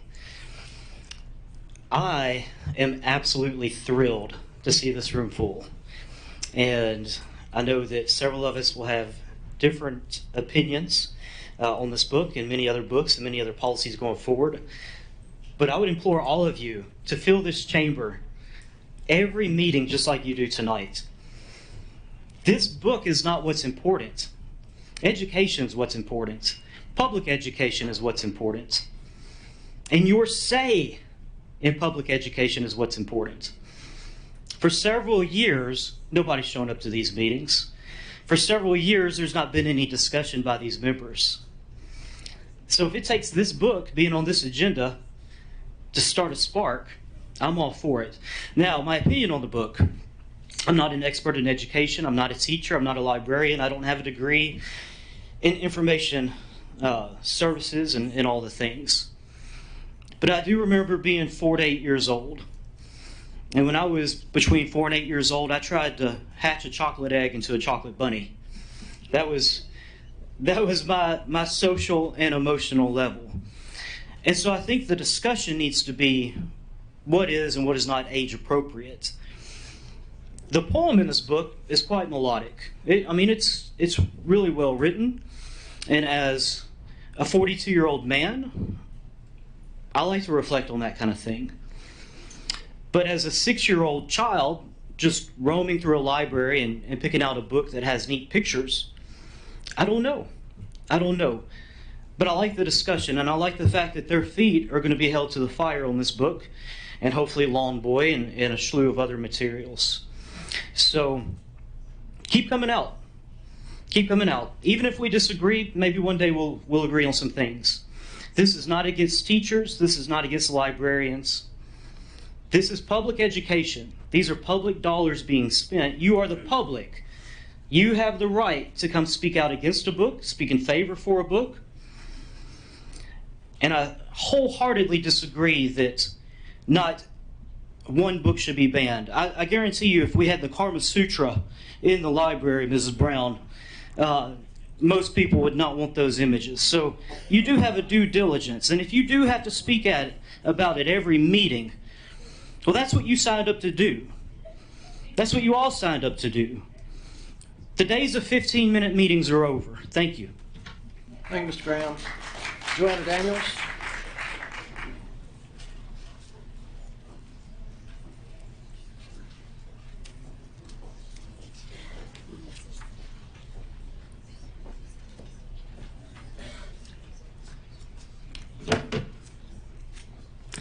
Hi, my name is Joanna Daniels, and I am in Hendersonville, Tennessee. So, this book is really, it really shouldn't be in the school library. There's many reasons why. At 6 years old, the emotional maturity of a child is extremely immature.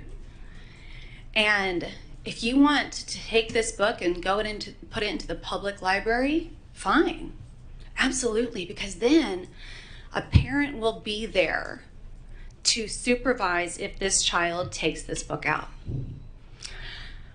Our reading proficiency in Sumner County is about 50% or below. This book doesn't help with reading. It helps to deal with emotions. Emotions? Well, that isn't what a school's for. A school is here to teach about reading, writing, arithmetic, and the laws of the land. Teaching emotions is up to the parents. Teaching emotions and helping a child get through a traumatic experience is what parents are there for.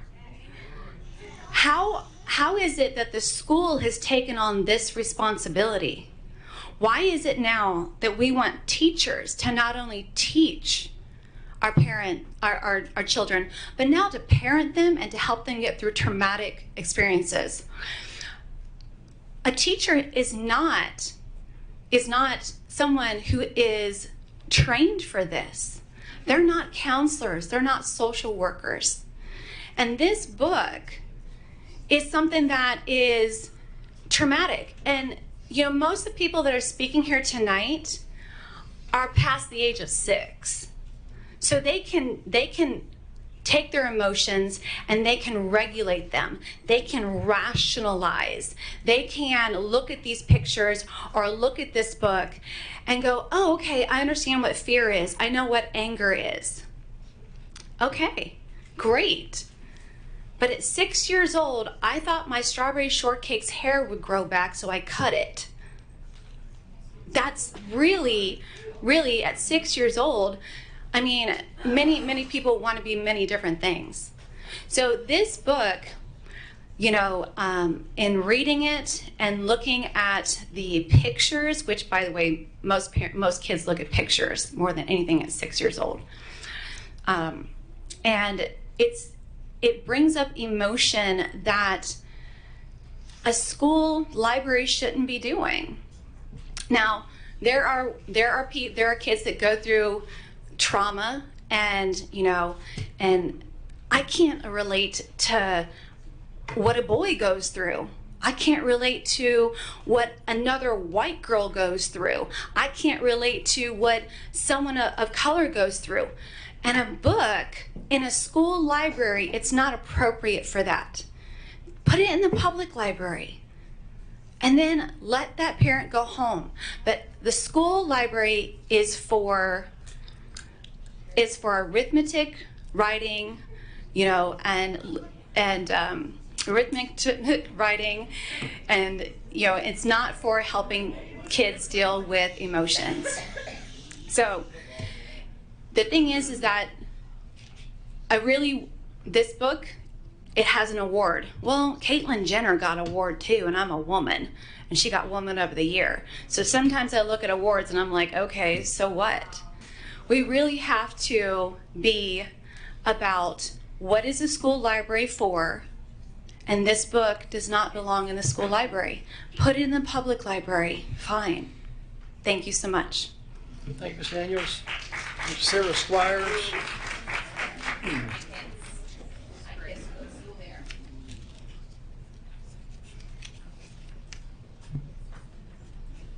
Good evening.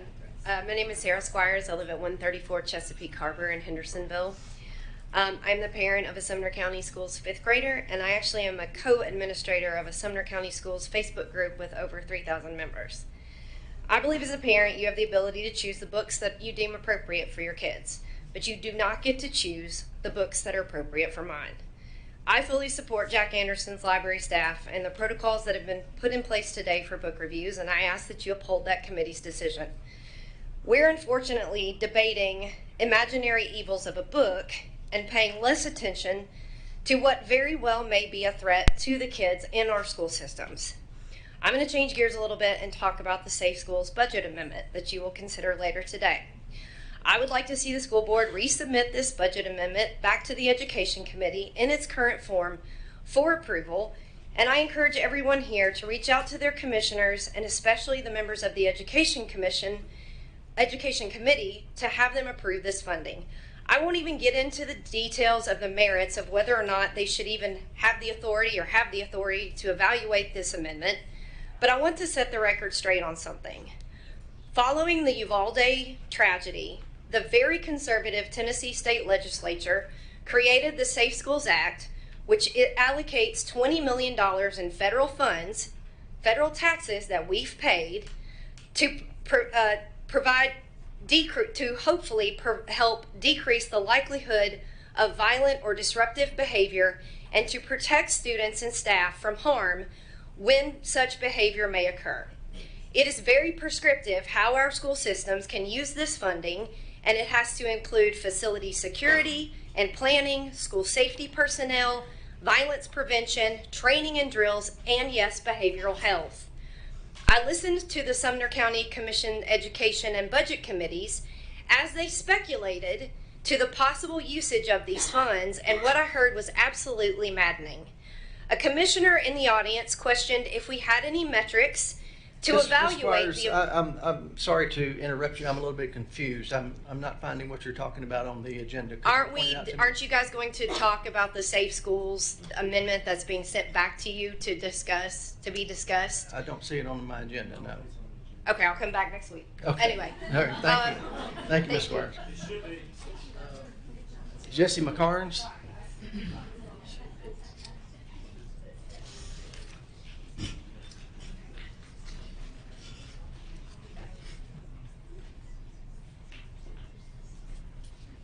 Hello, my name is Jessica McCarnes. I live in Gallatin, Tennessee.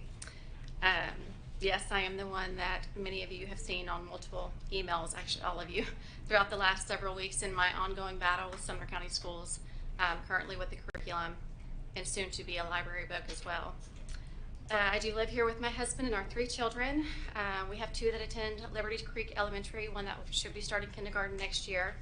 My approach is a little different in that my stance comes from my personal situation. I'll start by stating that as a Sumner County resident born and raised, what I see happening in our school system today is so reprehensible, it's hard to contemplate how we even got here. Why the need to move away from the basics of education to incorporate political ideology and how you deem is appropriate for how my children handle their personal feelings in certain situations.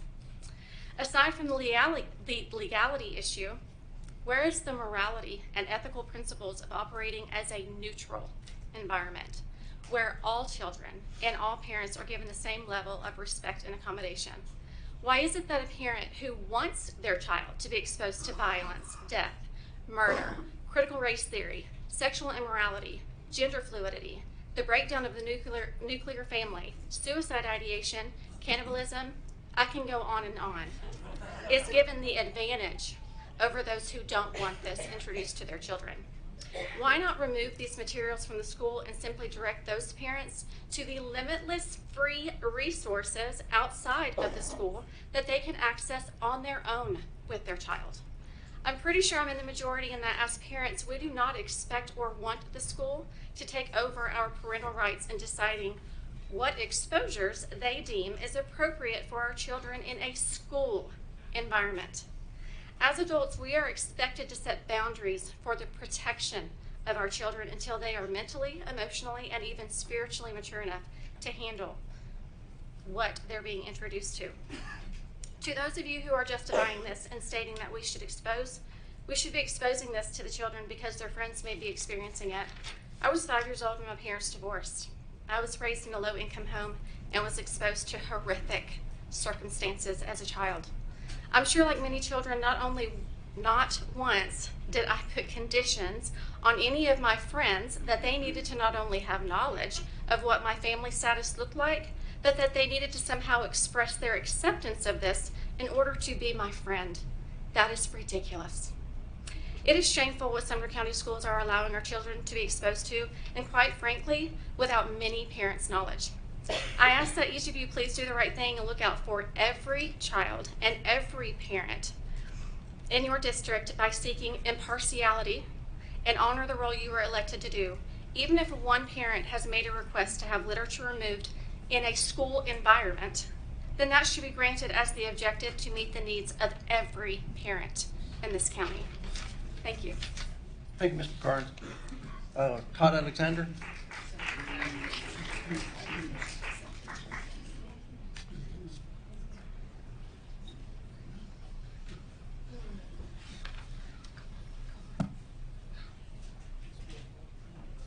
Thank you, Mr. Chairman.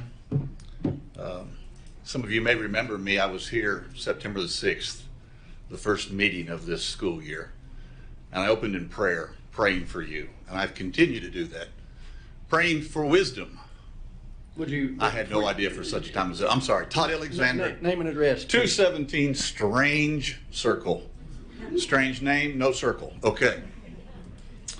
But I have been praying for you, that wisdom for such a time as this, perhaps. I couldn't attend the work session last week. I was out of town, and so I was able to watch it online. Thank you to whoever here is doing that. Great job. I appreciated tonight the librarian from Jack Anderson. You're behind the post, sorry. I appreciated her comments tonight, especially when she said, I welcome others into this process. It was her saying, I don't have all of this. Let's bring people in and let's look at the process. And that's the majority of my comments tonight were going to be about your policy and the process. And that's probably not germane to this book tonight. So I'll see you at the next work session about that. But to me, the way this thing has been handled is a mess. The two books that have been mentioned tonight have created a mess, and I think both sides would probably agree with that. But what really hurts me is that there's two sides. Where is the biblical mandate where Isaiah said, quoting God, come, let us reason together. Come, let's reason together. And instead, we're in such a polarized environment that we can no longer just come and reason together. And I want to hope to interject that into your policy in the future. So I'll see you then. Thanks. Thank you, Mr. Alexander. C.G. Moore.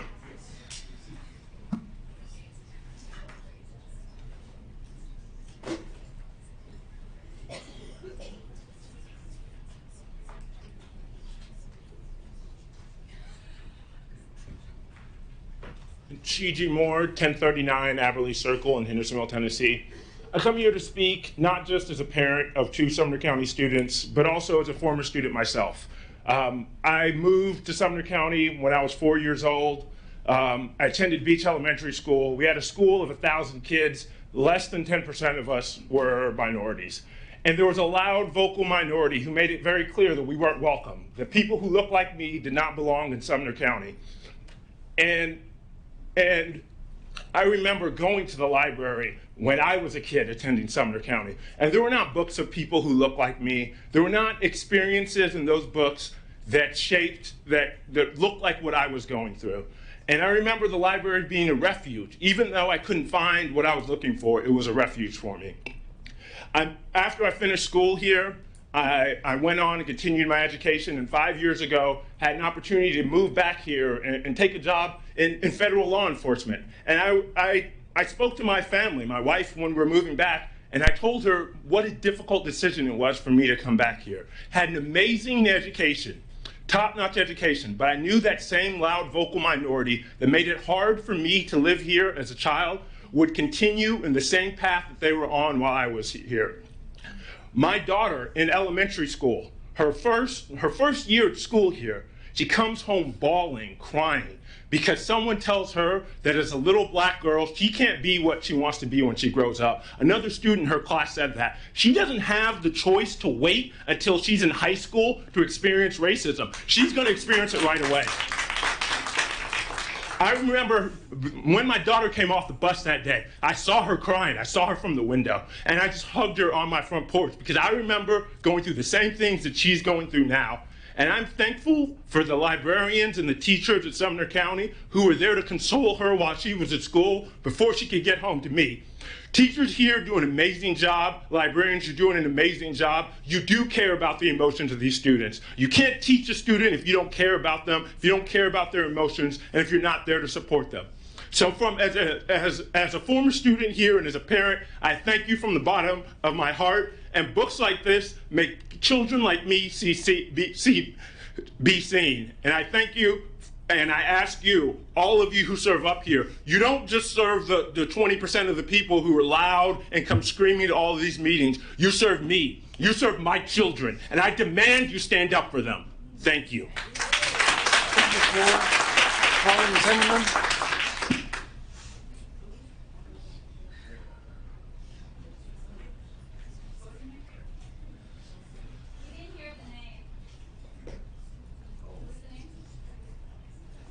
Colin Zimmerman.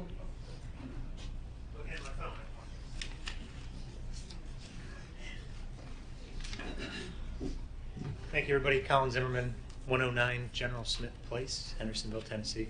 I'd like to start by telling Dr. Phillips congratulations on a great term of service. We'll be missing you when you're gone. And obviously the school board here doing such a wonderful job the past year. 2021 record TVAS scores. So, you know, we've heard both sides of this, but I just want to tell everybody you're doing a great job. Our kids are truly getting a great education. The reason I'm up here tonight is really to talk about the age appropriateness of books for children. I have a 5 and an 8-year-old, kindergarten and second grade, and I'll tell you, one of them is doing really well with reading, one of them is struggling. So a lot of what we're reading is level 1, level 2 books, you know, things that help progress them, help with them progressing in their reading abilities, and that's really what I would like, you know, when we're thinking about what is age appropriate for ages 4 through 8, things that are going to help them develop their reading comprehension, their reading ability. Those are the books that they need to have easy access to in the libraries. You know, I do see a lot of the books come home are Minecraft and dinosaur books, and those definitely help build that passion, that curiosity for reading. You know, but as you think through what is age appropriate, it really should be focused in on what is teaching the basics of reading, and really try and steer clear of very complex social, very complex issues that a 4, 5, 6, 7-year-old's just not ready to handle emotionally. So again, appreciate everybody's time. Have a great evening. Thank you. Jeremy Mansfield.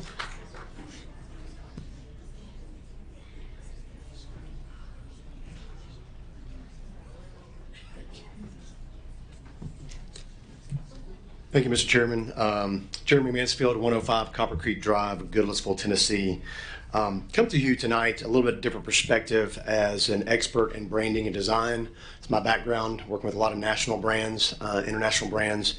So I'm a visual storyteller. So I'm coming to you from the aspect of this being a visual book. They say a picture is worth 1,000 words. And the plot of the storyline is all from the illustrations, the real plot, in my opinion. The images in this story tell a completely different narrative than what the public, especially small children, are led to believe by reading the text without the illustrations. So I'm just here to address what the visuals, what I'm seeing.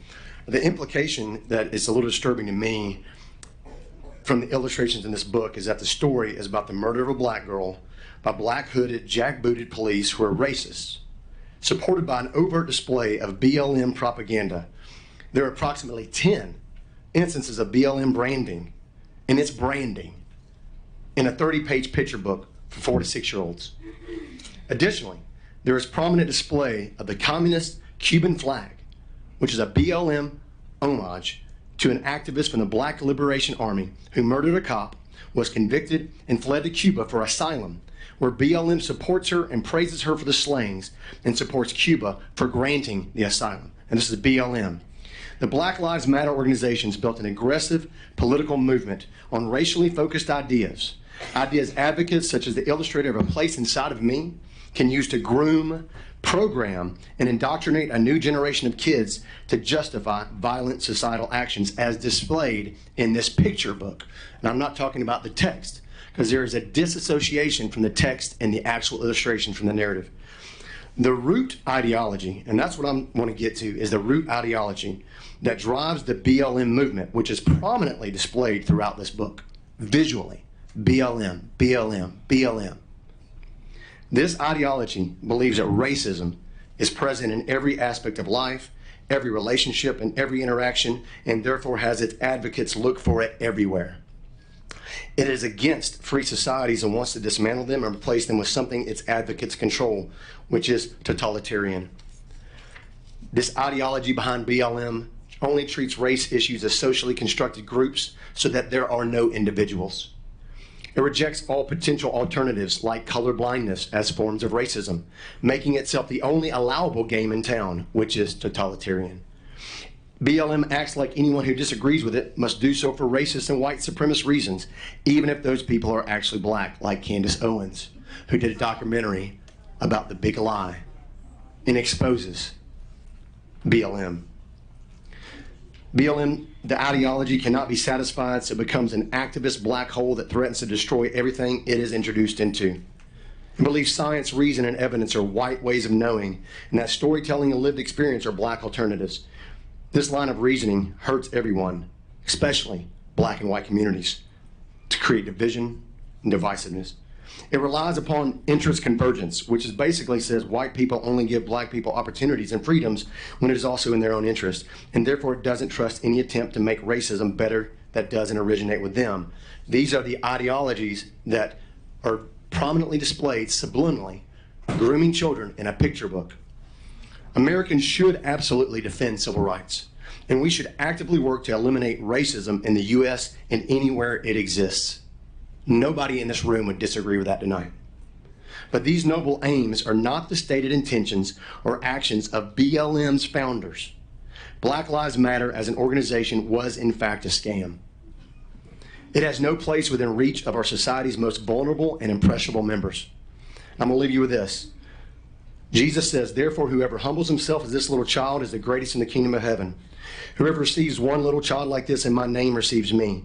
But whoever causes one of these little ones who believe in me to sin, it would be better for him to have a millstone. It was hung around his neck, and he were thrown in the depth of the sea. Woe to the world because of offenses, for offenses must come, but woe to that man by whom the offenses come.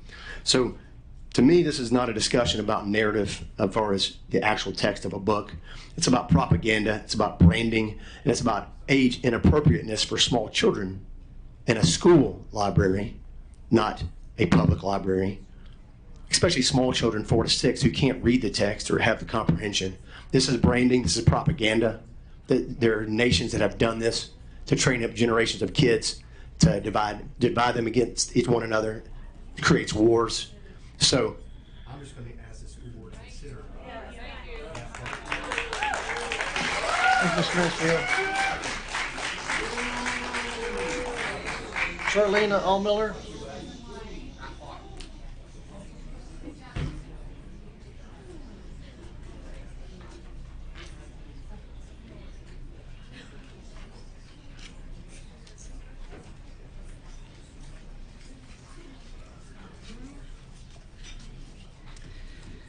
My name is Charlena Allmiller, and I live at 143 Ruland Circle, Hendersonville, Tennessee, 37075.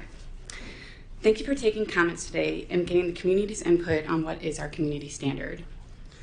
Poetry is not my passion. I've read the book. There is nothing offensive in it, not in its pictures. The pictures include pictures of people protesting an action that is protected by our U.S. Constitution. I am encouraged by Mr. King's, and I can't remember if you're a doctor, Mr. King, I'm sorry, Mr. King's concern on Lawn Boy. I think it demonstrates how A Place Inside of Me is not a book of concern. As for the removal of any book, including Lawn Boy, the proper procedure, the reasonable procedure to avoid wasting resources at this level is to go first to the school. Nobody's even said if the school is aware that there's a concern here. For the most egregious materials, I find it hard to believe that schools wouldn't also want to remove it. By challenging a place inside of me, it wastes the board's resources and unnecessarily clogs the board's review process for books that may have a genuine dispute. As for investigating the process for how books get to our libraries, I was an auditor for 7 years as my first career, so I see the value of having processes or procedures of buying books and improving upon them whenever you do find a weakness. It doesn't need to be labeled an investigation, which can have negative connotations. This gotcha approach that we're doing, it is very divisive on a community that has been isolated for 3 years. So I would appreciate if we can really, at this level, work on reviewing books that have a genuine dispute. We have seen both sides of the spectrum right tonight. Lawn Boy is over here, and I think most would agree that it probably needs to be removed. If it's removed at the school level, it's not even banned up here. So I do hope that you'll keep a place inside of me. I like it in the school libraries and in public libraries. We can do it in both. Thank you. Ms. Allmiller. Sarah Kearney?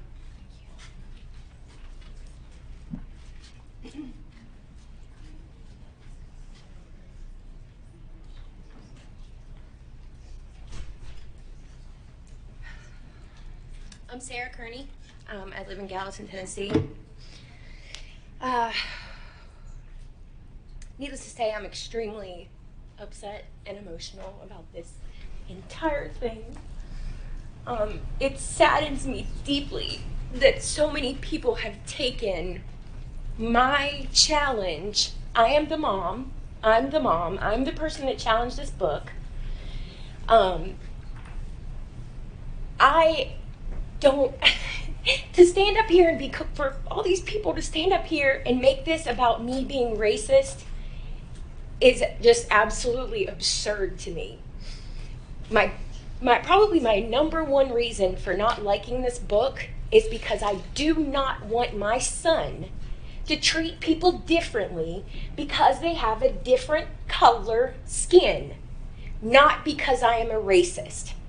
And I won't spend any more time trying to make everyone believe that, because the people that are in my life and know me and love me know that 100%. My son is one of the kindest, sweetest, most loving little boys that you will ever meet. And I don't want that to change. Some of you came up here and misquoted me and said these things that I didn't say. This is not about hate. I would love nothing more than for every single one of us to go outside and pray together and have a group hug and try to figure out how we can make this work for all of our children. This is absurd. This is absolutely absurd. I want to ask you something really quick. Can you tell me, this is my son. Ms. Kearney? Yes? Please direct your... I just want him to answer. I want to show him a picture. To the you chair, can't see please. my picture. There's 1, 2, 3, 4, 5, 6 pictures of my son that I wanted to show him that his teacher puts on Facebook. She just randomly puts pictures on Facebook. And 6 of those pictures, just within like the last month, my son is beside a black child with his arm around them because he doesn't see that. He doesn't see that. And I don't want him to do that. This book is illegal. You can tell me that it's not all you want. It's illegal. And if it's not removed, we will take legal action. Because I will stand up for my child, whether 500 of you come in here and stand up and try to bully me. I've been threatened. This is absurd. It's absurd. I care about my child. I don't want him to focus on hatred and anger. You guys are reading this book and this lovely poetry and the way that it sounds so lovely. That's not the way that this book is written. I understand that, let me rephrase that. This is a whole lot about age appropriateness. If my daughter, who is 17, brought this book home, it would be a whole different thing. When I got home that night, my son came up to me he was so visibly upset and was talking about this book. Mama, you have to read me this book. You have to read me this book. And he was the most upset about the picture of the memorial. My son has been through something extremely traumatic, just like a lot of your children have. He was upset about the memorial. Just like you said, this book is about the pictures. He's 6. He picked it up in the picture book section of the library. Please, someone explain to me how this poetry should be there for your children in the picture book section of the library. He can't read. He can't sit down and read an entire book by himself. You guys can sit back there and laugh and make comments and all that stuff. You will not stop me. In fact, you fuel me. Ms. Kearney, please direct to the chair. You want me to talk to you and not them? Yeah. Oh, I didn't know that. But I'm not going to just sit down and be quiet because I'm being bullied. I'm not going to do that. I believe wholeheartedly that this book should be removed. It's not appropriate at all. Again, he's 6 years old. The way that this describes the anger is ridiculous. This is one part that says they will wait there in the darkness, a knot of electric emotion, seething, sizzling, burning until I find the strength to reach inside. There is sorrow inside of me, a sadness deep down inside of me. The anger part, there is fear inside of me, a terror deep down inside of me that stalks me like a sinister shadow and seeps like poison into my dreams. What happened to books about chickens and football and things that 6-year-olds should be reading? This is just so disheartening to me. People think that this is okay. Thank you, Ms. Kearney. Your time's up. Rebecca Goddard.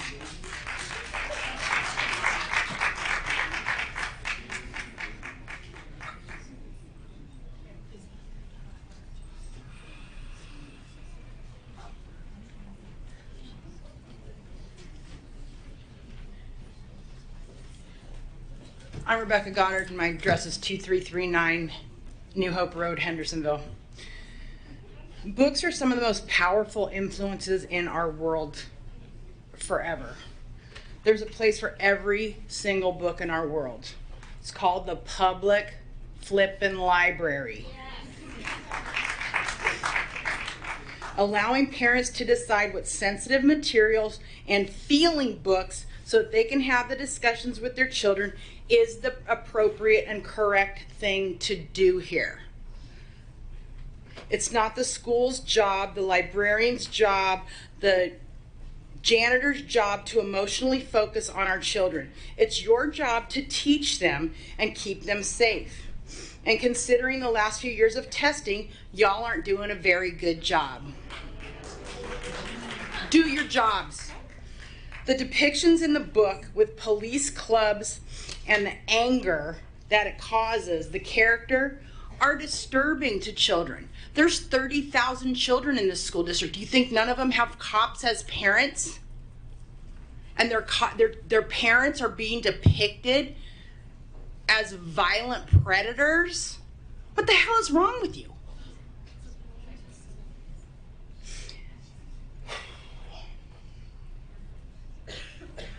I, as a PTA president, I'm a liaison between special education and the school board in California for years. I worked in a 4th grade classroom for 3 years with kids in a very diverse and very economically challenged area of California.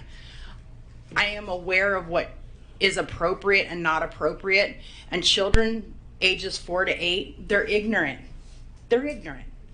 They think that everyone's their friend. They think that everyone is good, and you can offer them certain things, and the world is going to be a good place. And that's not the world that they live in.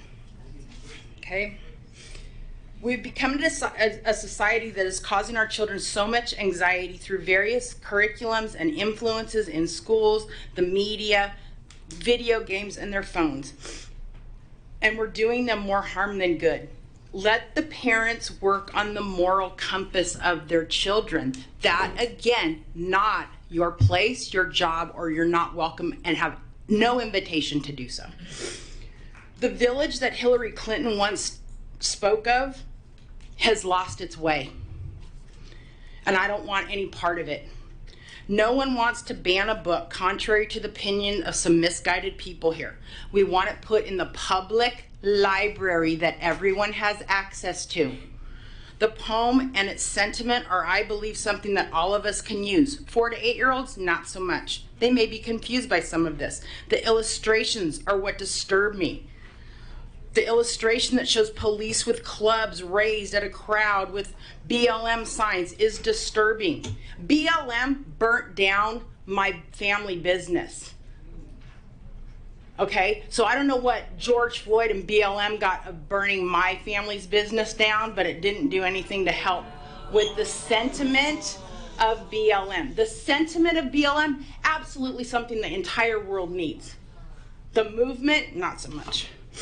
I believe our common ground here, we can agree that the poem is beautiful. I believe our common ground is that parents have a right to choose what emotionally is appropriate for their children and take them to the library to get it if they need to. I believe our common ground is that 4 and 8-year-olds deserve the right to be little. Let them be little. I believe our common ground is that librarians have no way of knowing every book and all of its contents in their libraries. Let the parents help. We can work together to make this a place for our children. Thank you, Ms. Goddard. Maya Davis.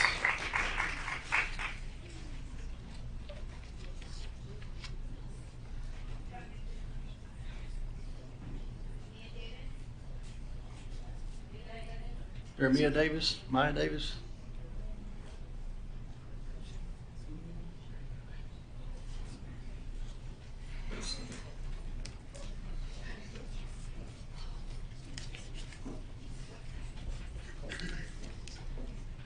This is so hard. Ms. Davis, if you would give your name and address for the record. Mia Calderon Davis, 1928 Long Hollow Pike, Gallatin. I'm a Sumner County mom with 1 child in Sumner County schools. I grew up in an inner city, much like the one pictured in this book. My best childhood friends were jumped into gangs, got pregnant at 15, became prostitutes, sold drugs, and became druggies. It is a miracle that I'm here.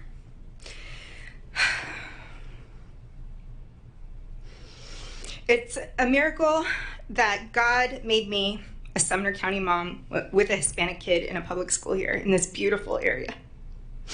You guys don't know what you have. This was the American dream that my beautiful immigrant parents had for me, that they didn't have. I don't want my kids seeing the violence in this book that I have been exposed to. I don't want my kids feeling like they are victims. I don't want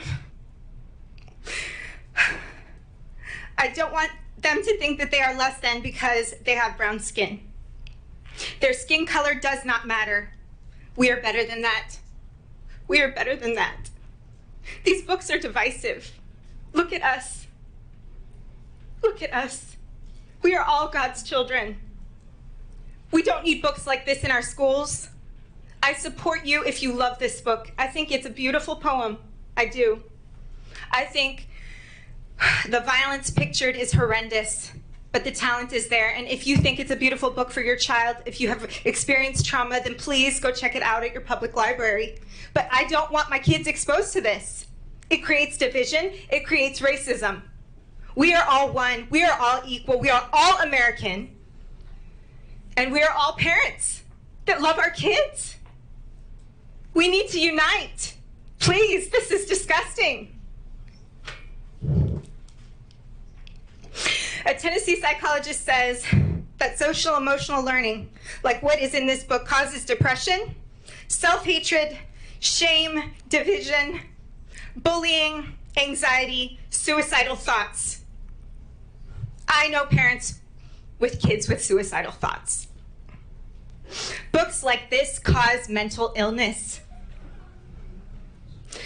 I am not for book banning, but this book is age inappropriate for elementary schoolers.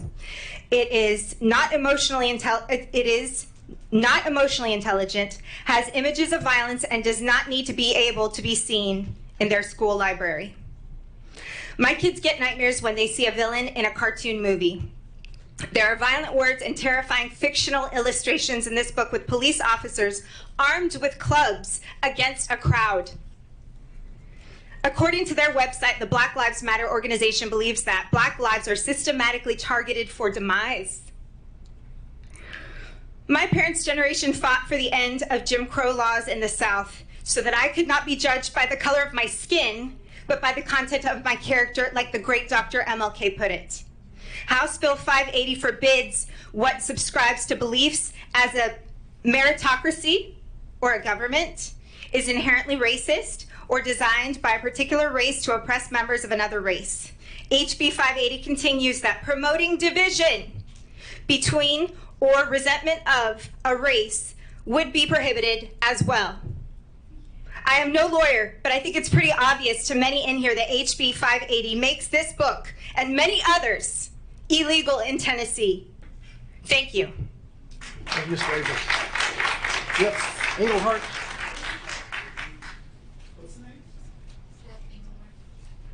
It's hard to hear over the clapping, isn't it? Jeff Englehart.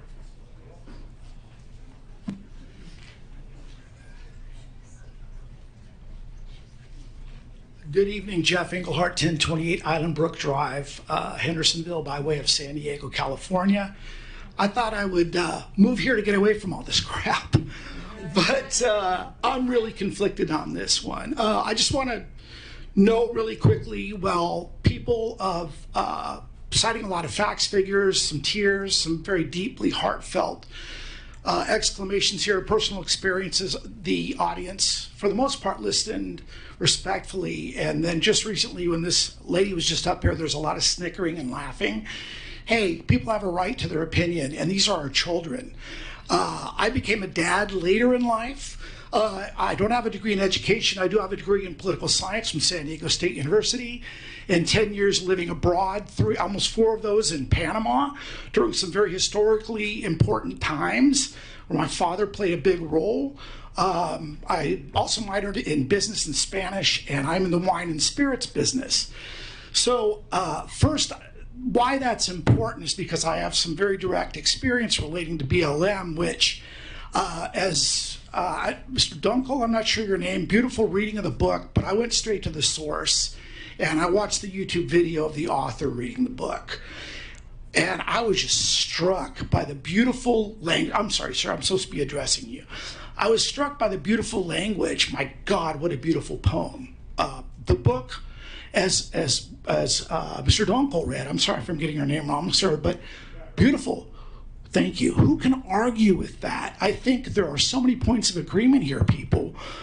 Where it went off the rails for me is the imagery. Being in the wine and spirits industry, it's all about brand. I've worked for Dom Perignon, Veuve Clicquot, Grey Goose Vodka, some other big brands where branding and imagery is everything, believe me. And instantly, in this midst of this beautiful poem, and I started noticing all the BLM and its branding. It is a logo. Now, BLM means certain things to certain people. What it means to me is my last job before I came here, I managed California and Hawaii for a very big wine company.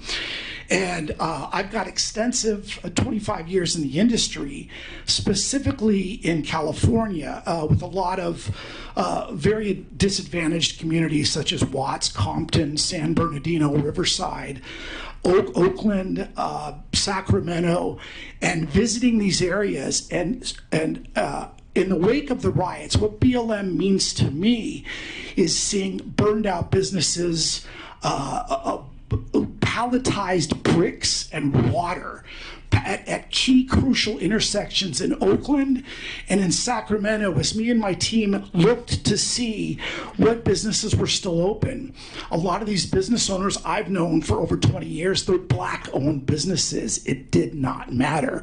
They're Hispanic-owned and Korean-owned businesses, people of color. It did not matter. To me, and especially with my political science background, I got to read a few controversial books. Mein Kampf, Che Guevara's Guerrilla Warfare, The Politics of Heroin, Huckleberry Finn, just to name a few. I would absolutely advocate never banning a book. This book should absolutely be out there. It is a beautiful poem. The imagery is what I have an issue with, because BLM to me means burned out businesses, irregardless of race. They were absolutely destroyed, and these are Black and Hispanic families. The entire family works there. They put in 22-hour days, literally doing this. That's what BLM, the book on its own merits, the poem, beautiful, but it kind of ventured into propaganda for me. It really did. So to Mrs. Brown's, Patricia Brown's point, you know, if it is going to be in a school, let's keep it in an area where, you know, maybe becoming a dad later in life too. Believe me, I'm all for unicorns for my daughters right now. I made them sign a contract. They're not going to date until they're 50. It's great. They don't know what they're signing. But conversely, they don't necessarily know what they're reading. And believe me, my 6-year-old daughter, it's all visual. And the visuals, although they're compelling and they're real and they're happening real time, this could have been written about South Chicago next weekend with a completely different narrative, right? So my 6-year-old maybe doesn't, I don't need to have that conversation maybe right now. I don't need a baby activist at this moment. I just need her to love and respect everyone. So tough decision for y'all. I would ask everybody to have respect. Thank you, Mr. Engelbert. Engelhart, I'm sorry. Patty Engelhart.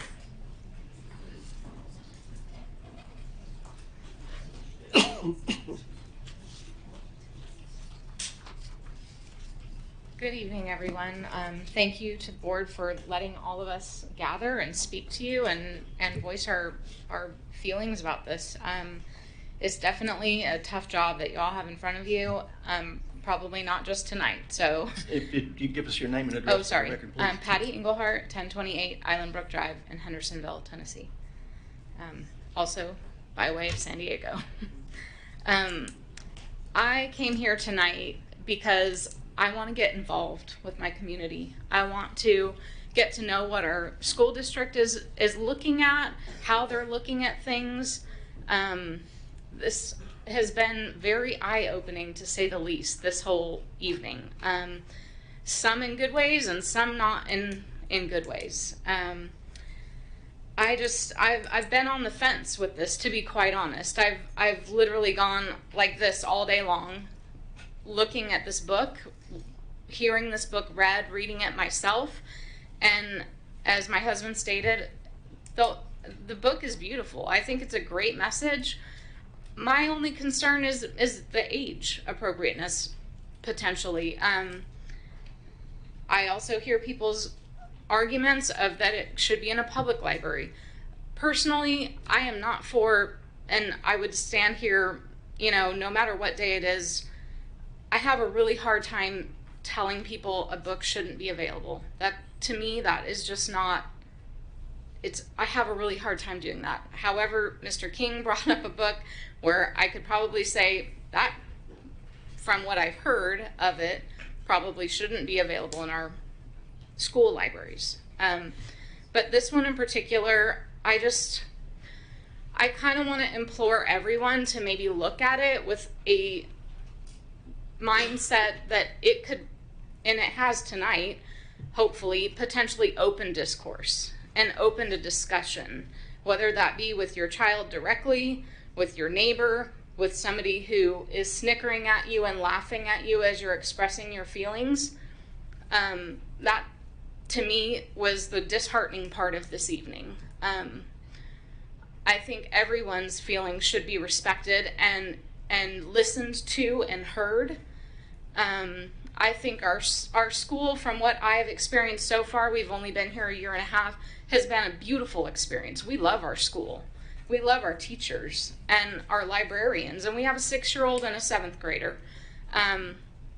We've had a wonderful experience so far, and I hope that continues. And we entrust those decisions to you all sitting up here, but we also would request and remind everyone that this whole room is full of people that are taking an interest as well. So listen to everyone's opinions.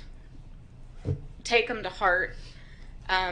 Honestly, I'm still on the fence with this one. I don't think any book should be banned or not made available because, as many people said tonight, it does speak to different people. It definitely should be waking people up that they need to be more involved in their children's education and what they're bringing home, and ask your kid what book they checked out at the library and read it with them, and then discuss what's in that book. But I don't know. I mean, that doesn't really give you any input one way or the other, but my heart is broken at the snickering and the hate that is going from one side to the other here, and it is really disheartening. So we came to Tennessee to be loved and to love others, and we are very proud that all of our girls, from the age of 22 to 6, love people and their friends regardless of their color, of their education, of their financial background, and we just somehow need to figure out a way to help make that happen here. So that's it. Thank you, Ms. Englehart. Whitney Robinson.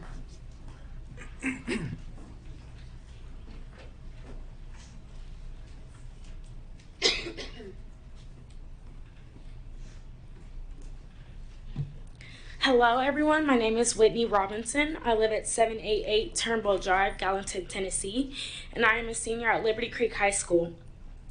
As an African American young teen and a child of a mother who was raped, abandoned, and abused, it hurts to see anyone take a book called A Place Inside of Me and make it anything other than what it is. It speaks to his experience from a child's perspective because it contains information that I and others live in our daily walk. At this day and age, really at any day and age, this is unacceptable. This book should be in the library and should not be taken from any child who wants to learn history and literature and anything that our author presents. This literature helps young children learn more about real life situations and their reality of individuals in this world. Reading helps us gain an understanding of life experiences and situations from different perspectives. After saying all of this, my question is to anyone who reads this book. I would like to ask, how does this book hurt children by hearing other children's reality? I read different genres and topics of books all the time. I relate where I can and leave behind what is not relatable for me. As a community, we can't change what we don't know. If we can't educate young children about violence, awareness, police brutality, and injustices, how will they know right from wrong? We have to correct what's wrong as a community and work together to change things. A community is like a large family, and anyone from big families know there will always be disagreements, but in the end, they love and care about everyone in their family. We should care about everyone, no matter their age, what they look like, where they came from, or what language they speak. To close, I will use a quote from the book. And when I look inside of me, to that place deep down inside of me, I remember to love myself most of all. I am glad that I am able to share my insight with the school board. Thank you. Thank you, Ms. Robinson. That concludes the hearing of delegations, and we're going to take about a 10-minute recess, and we'll start back in about 10 minutes.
All right, call the meeting back to order, please.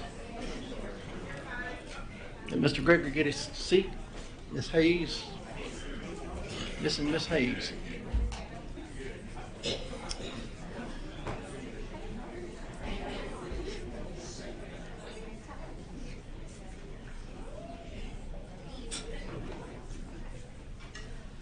All right, next item on the agenda is reports from the director.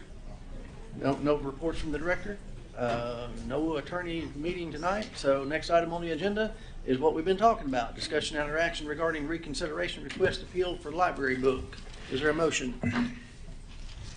Mr. Chairman, I move that we approve and uphold the recommendation of the committee. All right, motion's been made. Is there a second? Second it. Second by Ms. Hayes. Any discussion? Mr. King? Yeah, so there's just a few things I want to address and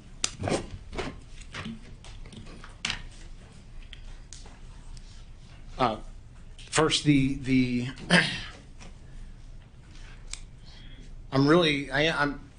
am excited that there's a lot of people here.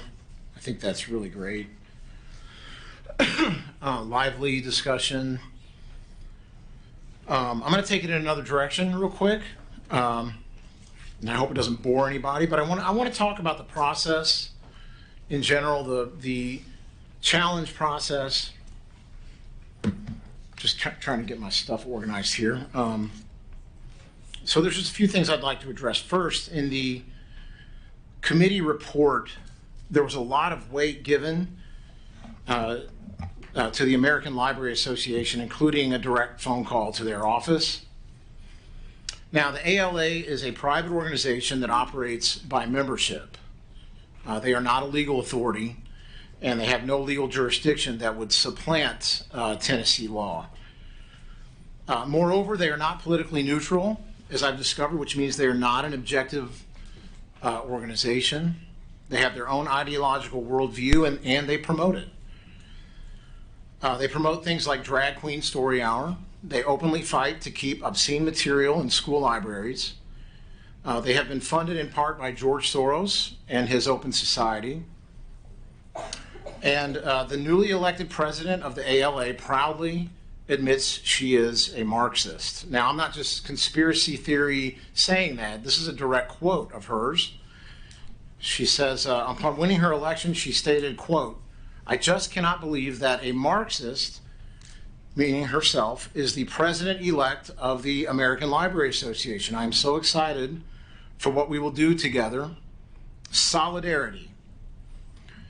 So it gives me, great concern that this private ideological organization has been given so much influence and power over our schools in Sumner County regarding the reconsideration process of library materials. The committee report from Jack Anderson includes a section entitled Additional Resources from the American Library Association that the committee consulted. And these include how to respond to challenges, a reconsideration toolkit, support for challenge materials, and one called Press, Pause, and Prepare. After reviewing these resources, it seems that the policy goals and agenda of the ALA on book challenges is to shut every one of them down. Kind of like an insurance company whose policy it is to deny all claims. You guys ever see The Rainmaker, John Grisham book? Well, that's what that was about. They even advise school districts to get the media involved in order to counter any narrative that might support the removal of a challenged book. Does that sound objective? It does not sound objective to me. Clearly they have a biased agenda. I have a friend who was a librarian for about 40 years. He's retired now, and he told me straight up that he never joined the ALA because they were far too radical for him, and he did not want his membership due money going to their causes. So if they are the ones giving consultation and our schools are beholden to them as the authority, there really is no point to having these book challenges. It's just a way to appease the state legislatures that require them by law and embarrass the challengers. In other words, the whole challenge process appears to be a scam. What ends up happening, and I believe this is by design, is that a book gets challenged and school districts whom the ALA has duped into thinking that they are somehow the ultimate authority and the only authority, they form a committee and simply invoke the ALA policies and tell the challengers to go pound sand. One of the resources consulted in this report from the American Library Association is called Press, Pause, and Prepare.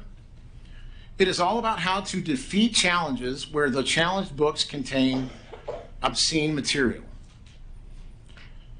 Now, this resource is in conflict with Tennessee state law, and it is very troubling to see our schools consult this resource in their reconsideration process.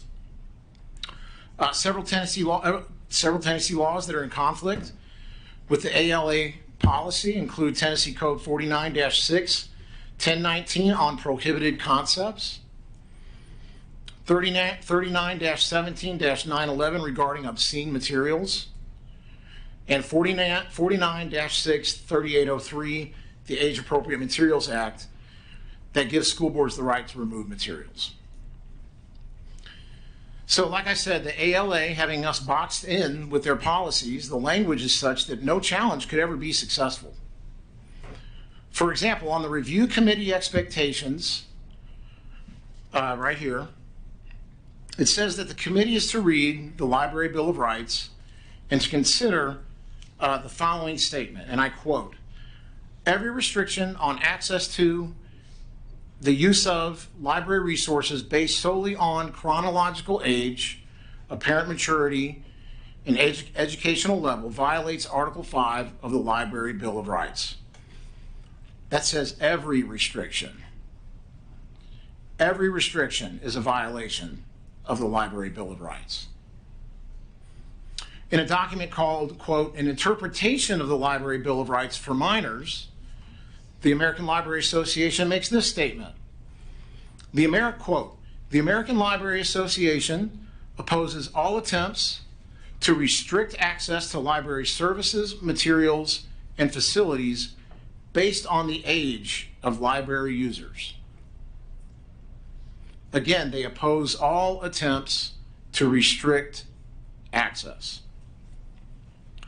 So if the Library Bill of Rights is the highest standard and authority, an axiom that is self-evident and cannot be compromised, then every book challenge to restrict materials is a doomed prospect. And that last statement calls into question any restrictions that librarians impose on their students based on their age or maturity. Last week at the study session, Ms. Andrews, our board member from District 4, read a statement from a librarian who said, quote, "I feel a book should be pulled if it is not age appropriate. For example, drinking and drugs are not age appropriate for elementary. Anything sexual is not appropriate for elementary," end quote. Well, who says? According to the ALA, such restrictions violate Article 5 of the Library Bill of Rights. She also quoted another librarian who said, "If I get a book that I personally feel is not appropriate for a particular group of children, I will pull it." Again, every restriction based on age or maturity is a violation of Article 5 of the Library Bill of Rights. So who is right? The librarians or the American Library Association?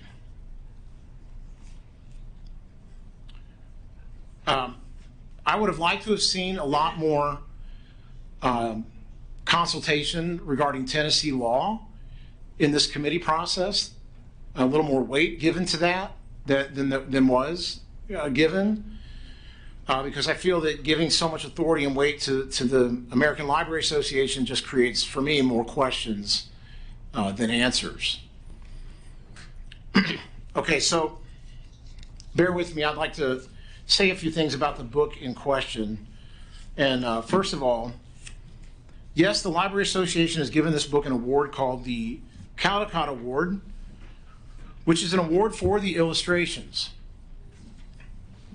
The Black Lives Matter organization, now let me back up just a minute. Someone had commented that there is a difference between the Black Lives organization and the statement Black Lives Matter, right? I mean, I can say Black Lives Matter because they absolutely do, but that does not mean that I go along or agree with the Black Lives Matter organization. I just want to make that distinction. I don't think there's anyone in this room who would say that Black lives don't matter. I mean, that's just silly, okay? But the organization, I'm talking about the organization, they have stated publicly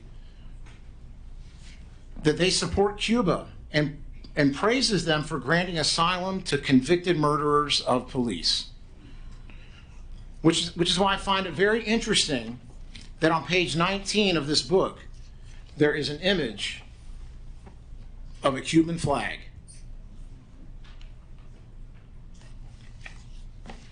I don't think that this is by accident, but rather I believe the authors, I believe this indicates the author's endorsement of the Black Lives Matter organization's position on Cuba granting asylum to those who murder police in the United States. So we have a Cuban flag. But I've looked throughout this book, there is no American flag in this book. Why? Well, according to Black Lives Matter leadership, quote, when Black Americans see the American flag, they know the person flying it is not safe to be around. When we see this flag, we know that the person flying it is a racist. When we see this flag, we question your intelligence. We know to avoid you. It is a symbol of hatred. So the irony here is that we all just said the Pledge of Allegiance to the American flag to open our meeting. And in the eyes of the Black Lives Matter organization, that makes every one of us in this room who said the pledge, according to Black Lives Matter, you are, and we all are, a bunch of racists. Is that true? So you have to understand the difficulty and the controversy from seeing Black Lives Matter in a children's book. Now, it may be the statement, but it definitely makes people wonder, is this the organization or is this the statement that we all agree on? Now, I'm looking at the images of this book, like some of our commentators have said, and some of the commentators have said that they, like one said that where it goes off the rails is on the images. And we have an image here of the Cuban flag. I submit that, it did win a Caldecott Award for illustrations, but perhaps if there was an American flag in the book, maybe they wouldn't have won that award. And Lawn Boy also won. Ladies and gentlemen, we have been very respectful and we have heard you. We have listened to you. It is time for you to listen to us. We are asking you to be quiet. Be that as it may, whatever you think about that, we listen to you. Whatever you said, we're asking for order, and we're going to ask our law enforcement to come up front and make sure that this is taken care of. We're not going to put up with it anymore. So thank you very much. Thank you, Mr. Chairman. Sure. You've got about 4 minutes until we have to make a motion to extend this meeting, or it automatically ends at 9 o'clock. I gotcha. Okay. All right. So you understand that for many people, the question of the Black Lives Matter content is one that is, it's a reasonable question, I think. All right. So let me finish here. A lot of people have made this about race, and to me, I think for me the book is really the real issue is the maturity level in the content. Okay. Do you think that a book about a murder, a racist killing by racist cops of a little girl because she is black, do you think that that is appropriate reading for kindergarten and first grade students unsupervised?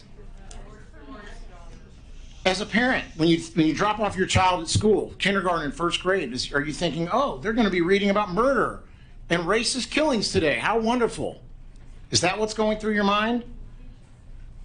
You know, I've got Google Photos that sends memories of, you know, when my kids were in first grade about 7 or 8 years ago, and I just can't imagine them reading those books, reading books like that. Now, they're much older, and I believe that they are perfectly fine to read much more mature content. But here's the thing, these are babies. They can barely tie their shoes. They believe in the Easter Bunny, the Tooth Fairy, and Santa Claus. There's a blur in their mind between fantasy and reality. Their brains and minds are young and not yet developed. Do you really think that a 5 or 6 year old has the mental capacity to handle a book about a racist murder of a little girl by racist cops? I don't believe they can handle such heavy and dark topics.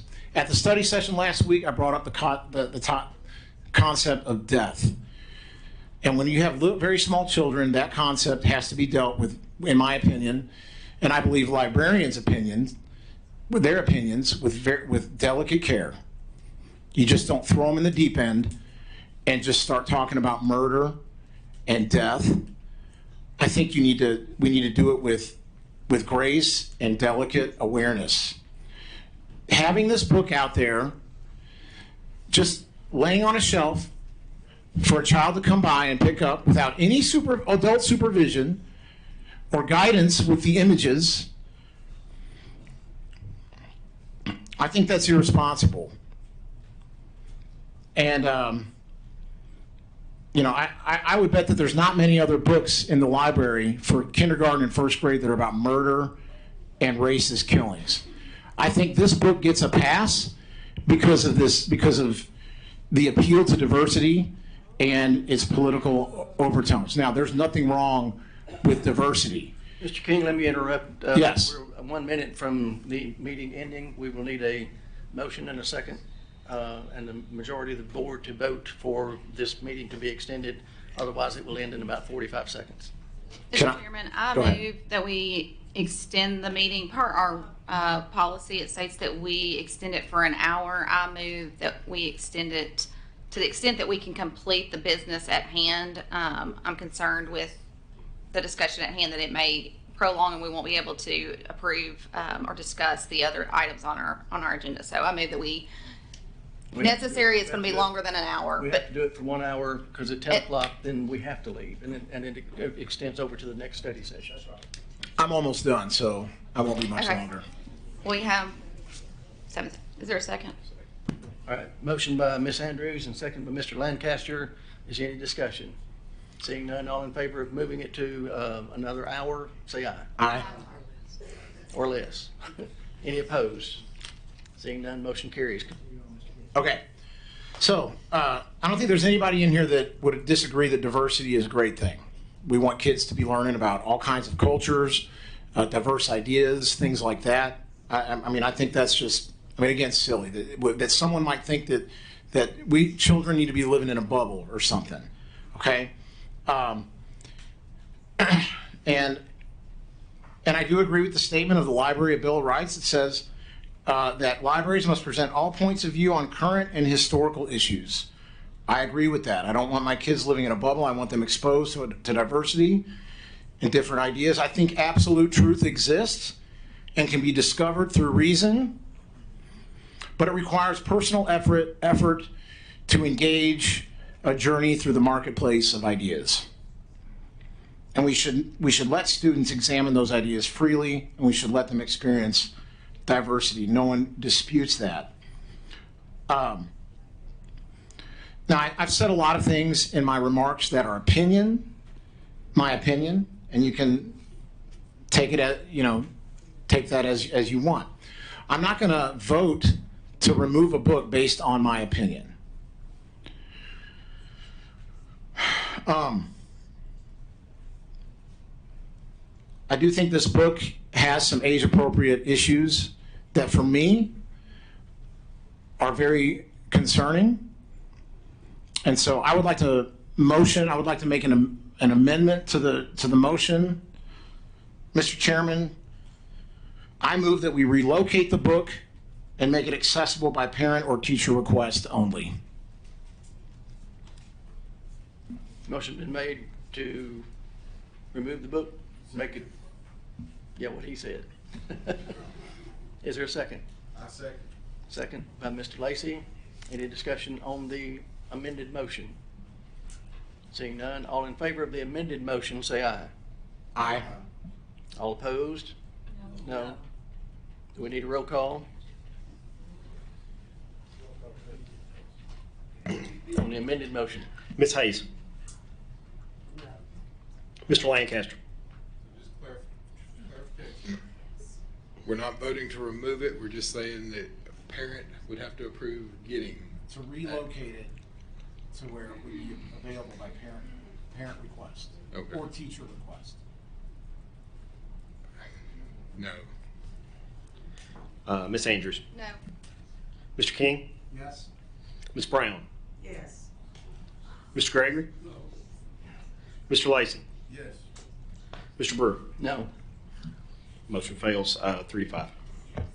We're back to the main motion. Is there any further discussion? I think I saw Ms. Andrews first. Then we'll go to Mr. Lancaster. I'll defer to Mr. Okay, Lancaster. Mr. Lancaster. Great. So, I've read this book. Actually, the very first time I heard about this, like most people, I didn't have a copy of it. And I watched a YouTube or listened to a YouTube video of somebody read it. And I didn't understand what the big deal was just listening to it because I, like you guys, everybody has said, the poem itself is nothing wrong with it. I mean, I found nothing wrong with the poem itself. I do understand the concerns that come up from the illustrations in the book.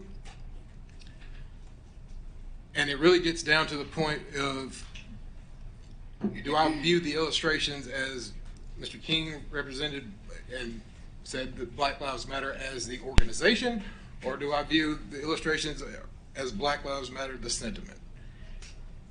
And then I'm supposed to judge on removing that book simply based on that, and that's what it comes down to, in my opinion, is do I believe that it is the sentiment versus the organization? I agree with Mr. King and some other people that have spoken out about certain things that Black Lives Matter, the organization, stands for or has done, or certain members. But at the same time, I also agree with people that stand behind the sentiment of Black Lives Matter, like Mr. King also said. So, it's just, I think the most I'm with the Englers who I think have left, or whatever their names were, that this is just a very odd and hard to determine thing, because I feel sorry for Miss Kearney, who said that her, she has received bullying, and I'm sure she has, because I believe every parent has the right to voice their opinion. I like the process that we have, or I respect the process that we have, where a parent makes a challenge, it goes to the school committee, and then it comes to us. That's what we signed up to do, whether we like it or not. There's going to be items that come to us that I agree with. There's going to be items that come to us that I don't agree with. What Mr. King brought up earlier, I disagree with completely, and would more than likely be 100% in favor of removing. I just was concerned at the time that we had not had ample time to look at it, and that some people, for example, Ms. Brown, I don't think was even in here when we were reading the book, or we were reading the excerpts of the book, would make a quick opinion without careful consideration. That's my concern on that particular thing. On this book, I don't think it's, I think I have an issue with certain parts of it from a political standpoint.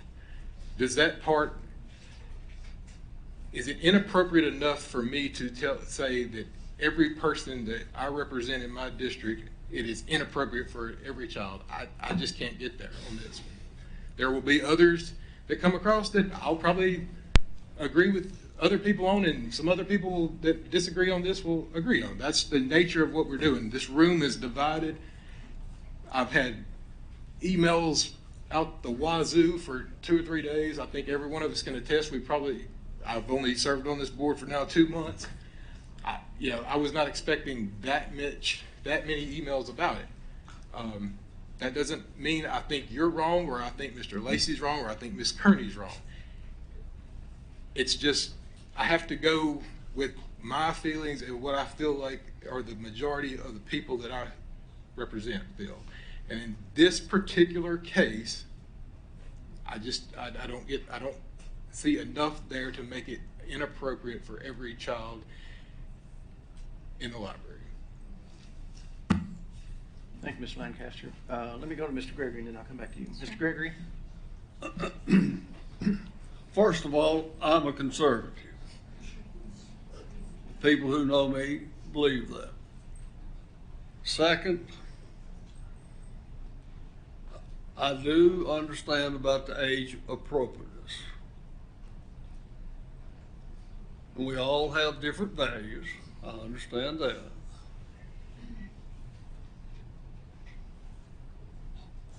But I do know the director of our schools very well.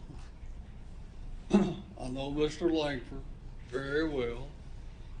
I know a lot of the other staff members pretty well. I do not know every principal in the county, but I know several. And I do not know every librarian in the county, but I know some. And in my way of thinking, let them do their job. I believe in them. And if you have a problem with something, call one of these people, and I believe they'll make the right decision. You say, well, they didn't make a good decision. Well, maybe they did, maybe they didn't. That goes back to, different sets of values. But let me ask you something. Let us all. How many of us in our life maybe made one bad decision? If they did, I don't know if books were ordered by individuals or by groups. I have a feeling it's some of both, because there's a lot of books ordered. But I still feel with our school management, people will make the right decision. I haven't seen many situations where that did not happen. That's my comment. Thank you, Mr. Gregory. Ms. Andrews? Yeah, I just make a quick comment. I find it a little ironic how we're talking about, the appropriateness of this book and whether or not it should be in our school libraries. And in one breath, it's being said that we have students that don't have the emotional fortitude to be able to process through the words of the book. And then in another, we're putting a heavy, heavy burden on 6-year-olds to understand Black Lives Matter outside the context of them seeing their peers on that. If they're as 6-year-olds understanding what that group is or what they stand for and on a more national level, that's not coming from the book. And to say that, listen, I have 4 kids, and I would love to think that 6-year-olds, all they have is rainbows and unicorns. The truth is, when one of my kids was 6 years old, her best friend's mom was in jail. We had to have some tough conversations. And that wasn't the student's fault, and it wasn't my daughter's fault. But we were able to talk through, and we were able to talk through maybe some of the ways she interacted or things she said. We were able to have the conversations of, but you don't know what happens at her house. You don't know what happens, what they're dealing with. You don't know the burden that they're carrying. That's just one example. And so you're right, it is a lot for a 6-year-old to carry, but the truth of the matter is that's the reality of some of our students. And so I agree when I hear parents say, you can choose what your kids are exposed to. You can say, hey, I can call up any librarian and say, hey, listen, I would prefer my child to not be able to check out these books. Hey, I would prefer before my child checks out a book, will you just run it by me? I don't know a librarian in this county that doesn't say, yeah, give me your cell phone number, I'll be happy to text you. But for us to take a complaint and make it a blanket across 30,000 students, I don't know that that's the right decision when it's, again, and maybe Mr. President can say, is there anything within this that we are violating state law or any other, legally by having the book in our libraries, or maybe on the reverse, taking it out? Thank you, Ms. Andrews. Ms. Brown? Two questions. Oh, I'm sorry. Oh, Mr. President, just a minute. All right, Yes, Ms. Andrews, no, I'm not aware of this particular book violating any state law. The question that would come up would be whether banning this book would violate some constitutional provision, and particularly the First Amendment. And that's a detailed process that goes to sort of what are the deciding factors for the decision. I'm just curious because I've heard a lot about 580. What's your thoughts on House Bill 580? We're going to Mr. Brown, or Ms. Brown. I just have two quick things. One is I am thrilled at the community involvement. Whether we agree with you or not, we like to hear what you have to say because they're your children. And we're there to try to do the best for them, and you telling us what you think helps us. The other thing is, we are talking kids K through 5th grade, and I don't think anybody has mentioned the fact that a lot of these kids are non-readers. Not all these kids read. So if they get the book, what are they going to do? They're going to look at all the pictures. So you can get a kid that does nothing but see the Black Lives Matter and don't get the nice poem because it is a good poem. And so I have objection to the level, not to the book. Of course, as you know, I'm not going to ban anything anyway. Thank you. Thank you, Ms. Brown. Mr. Lacy? I was going to ask her, I guess he's our attorney. Yes, Todd President's our board attorney. What about House Bill 580? I mean, I've had people tell me it has no teeth, and then I've had a state state rep tell me that they could absolutely hold their funds for violating the law.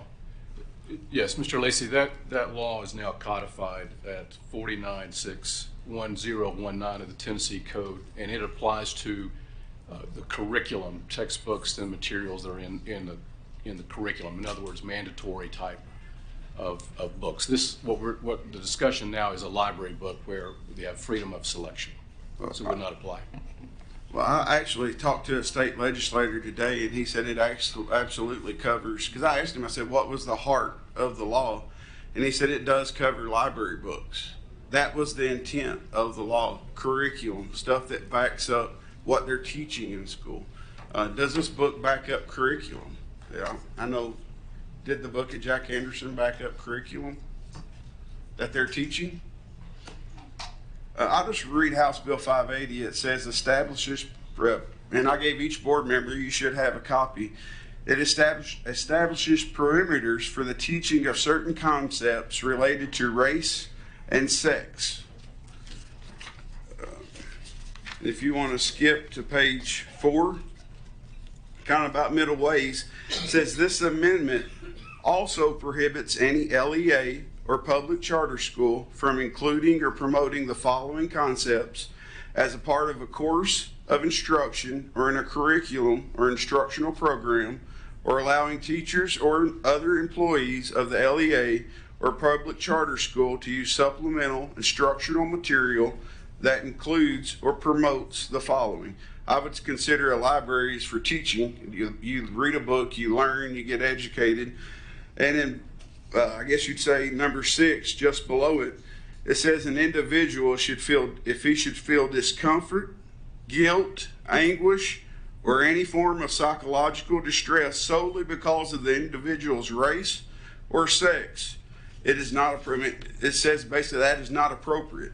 And if you go to page 5, it says if the Commissioner of Education finds that the LEA or public charter school knowingly violates the prohibition described in 1 through 11, this amendment requires the Commissioner to withhold state funds in an amount determined by the Commissioner from the LEA or public charter school until the LEA or public charter school provides evidence to the Commissioner that the LEA or public charter school is no longer in violation. I have a young child. I have a 7 and a 10-year-old, and I've always tried to protect them. I grew up in a rough childhood, saw things that I wished I would never saw. And I've always tried to provide that environment for my girls, to give them something that I didn't have, try to provide them something better. And I agree with the people that are for the book, that they say you can't tell me what my child can read. But how can you tell me what my child has access to in the library? They're in the library for about 45 minutes to an hour. They can sit down and read that book without checking it out. How can you protect my child, my girls, from reading that book? That's where my problem is. I feel like the pictures in the book is not appropriate.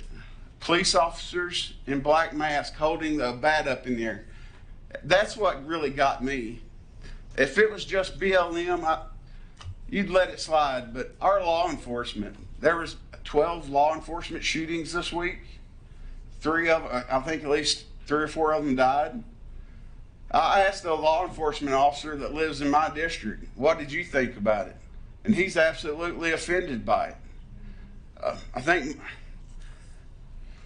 I said, I just want to protect my kids and all the kids, and I just think it's really inappropriate.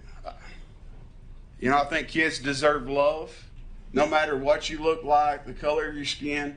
We're all special, you're all valuable, we're all loved. And it's really sad that we've got to live in a world where we're kind of divided. Like I said, I'm personally against the book. And it's just really sad kind of what we're going through. Kids should be protected, and all kids should feel valuable. Thank you, Mr. Lacey. Seeing no other lights in McQuay. Oh, I'm sorry, Miss Hay. Well, I might as well join in. Everybody else has talked tonight. I've got 1 minute. I will make this quick. I was going to ask for legal counsel because at the end of the day, it comes down to legally. Are we able to do this? Those that are requesting banning the books. I did not receive 1 email.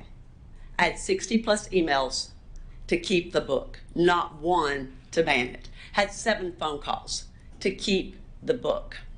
That we would be overstepping our bounds. We have a First Amendment right, this author, freedom of speech.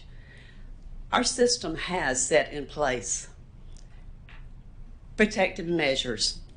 As it has been stated, if you do not want your child to check the book out of the library, let the librarian know, let the administrator know, let the teacher know. There's a lot of eyes and there's a lot of oversight. As a former educator, a lover of literature, books are a window to the world for our children. And the librarians have eyes on. I stayed in the library with my children when they were in there.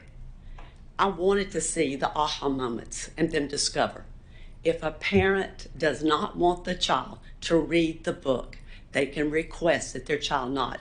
Please check out the websites at all of your schools. They have a list of the library books. And our educators are accessible to keep your child from reading the book. But there are no legal grounds to ban this book. The parent is the final authority. Yes, you make the decision. You let the educators know. If you have your children in the public school, there are measures that we take to guard and protect your children. But we can't keep this book from, not one person contacted me to ban the book, from the children and parents who want it. Nobody contacted me in an email against it. Nobody said to ban and I stated there are protective measures to keep your child from reading the book in the public school system.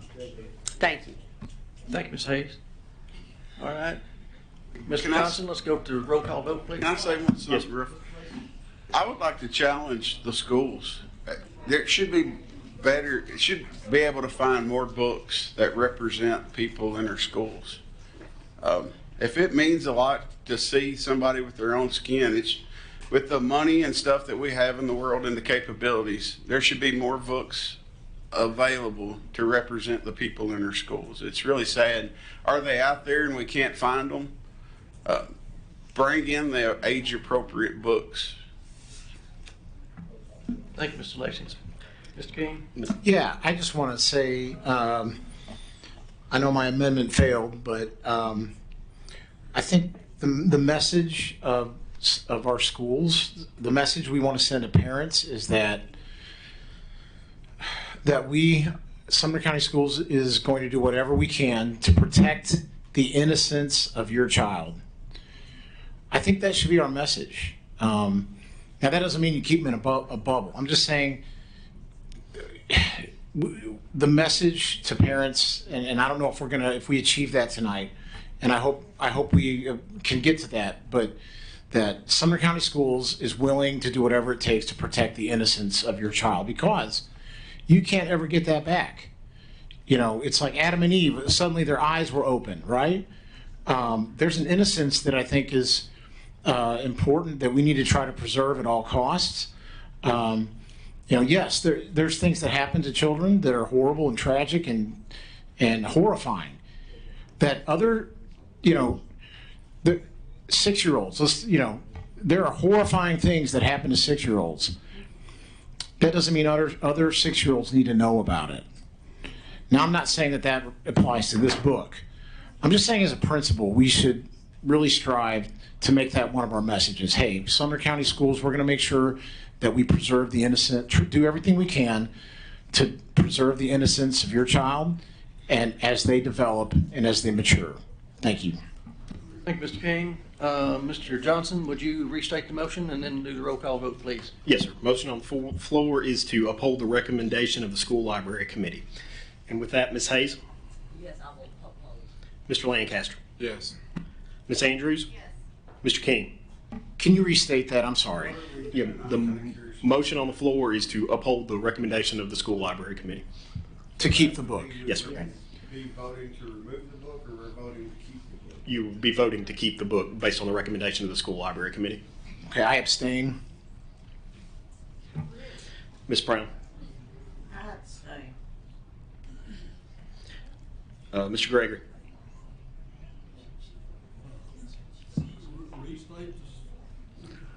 The motion is to uphold the recommendation of the school library to... Yes. Mr. Lacey?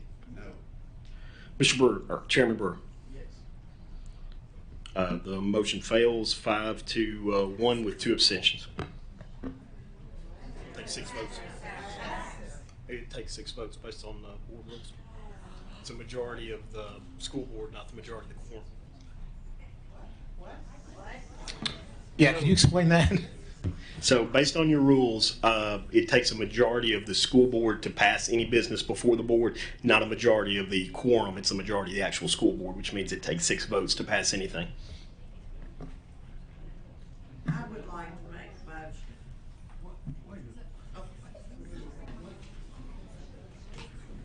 Did we uphold what the committee? No.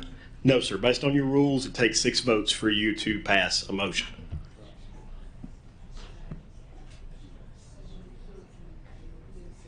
Brown. I would like to make a motion that they be allowed to keep the book on site, but not on open shelves. In other words, have it there for children to check out whose parents allow them to, and just remove it from the open shelves. I second.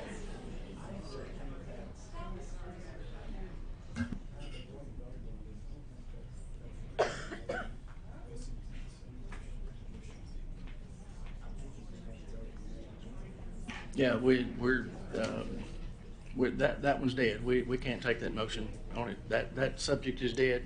So we have to move on to the next agenda item, which is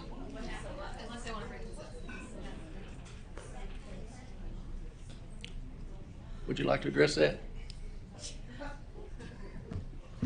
I think that would be a discussion, an appropriate discussion with the board chairman as to what happens next, because I think the board, it would be the will of the board whether you would reconsider this or, whether you take it up at a different time. Because, both motions seem to have failed tonight, so I think that's probably a discussion for the board. So we could. I think you're in a place where because of the absence, it's my opinion. Todd, you can weigh in. My opinion would be that because there wasn't a majority vote of the board either way, that the rule of what is currently in place with the schools committee would stand until the board made a decision by at least 6 members either to leave it or to take it out. Because our policy says until that occurs, it will be left. That's how I'm seeing it, and that's what I think we need to do. We just move it to the next meeting. I was going to make a motion that we hold it to the next meeting. That's pretty much what we've done. Yeah. I think that's naturally going to occur. Yeah. Is it? We've not done it before. Well, we've usually had, I don't remember having one where we didn't have a definitive vote one way or the other with the majority of the board. So it will be, if the board chooses to vote on it again, then it will be on a future agenda, but we will use the rules of the board to determine that. So I think the parent that challenged the book deserves to have an up or down on the book. But that didn't occur tonight. And so I think, to be fair, to stick with the policy, and it will have to be heard at this agenda item will have to be on a future agenda where it will be voted on again until there's a majority of the board voting one way or the other. That's how I would see it, Todd. I would just like to ask our attorney, is that parliamentary procedure the proper? Yes, so the motion, the policy under which this board is voting, just says an appeal may be made to the board, and that is it. And so there is no decision reversing the library committee's decision. So it would stand, and this would roll over to the next meeting. And if there are more board members here and the votes stay the same, we won't have additional votes. But the library committee's decision has not been overturned. All right. Libraries committee has not been overturned, so the book stays. But we will bring it up in another meeting to try to get a decisive board vote on it. Mr. President, am I saying that correctly? Okay. All right, thank you. With that, we do move on to the next item on the agenda, and that is discussion interaction regarding calendar committee recommendation for 23-24 school calendar. Is there a motion? Mr. Chairman, I move that we approve the 22-23 or the 2023-24 calendar that is the study session adjustments. All right, motion's been made. Is there a second? Study session adjustments.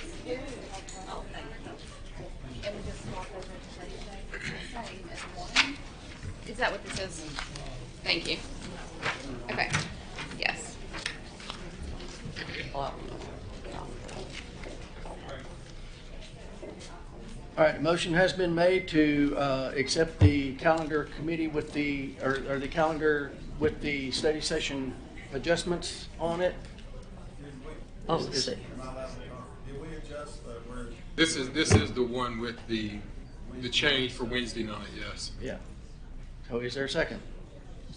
Second by Mr. Lancaster. Any discussion? Seeing none? Oh, I'm sorry, Ms. Hayes. Yes, and I'm quickly reading what the adjustments have been made with this 2023-24, correct? I am just speaking because Hendersonville High School, Bob Cotter, principal, had reached out to me and asked if it was possible for the registration days, to give a window of 3 days so that schools and their school communities could work with what's best that meets the needs of their facility and their community. I think the high schools with the professional learning days, that makes for, he goes, they have to, depending on what they're doing for the professional learning, they've got to keep their registration set up. And if they could have the ability to just choose out of a 3-day window what meets their community needs best, their school community. So registration, what it looks like, my brain is fried. The 24th and 26th, is that what I see? Those are PL days. Those are PL days, and the registration evening, you're giving them 2 days, the 25th and the 27th. They run from 4 to 7 p.m. So people that were concerned about maybe Wednesday night church, you could get there's an earlier time, but you have 2 days. 3 days, we give them an opportunity to just work within their school community and their calendars and what's going on in the building for the setup and the breaking down, because they have to leave registration set up like that for days. So, and then also teachers with a PL day, they're already there all day, but then to have those 2 evenings, he was asking for a 3-day window. So I am just relaying what Bob Cotter was asking for the board's consideration. Thank you, Ms. Hayes. There is a motion and a second on the floor. So you would need to amend the motion to do that.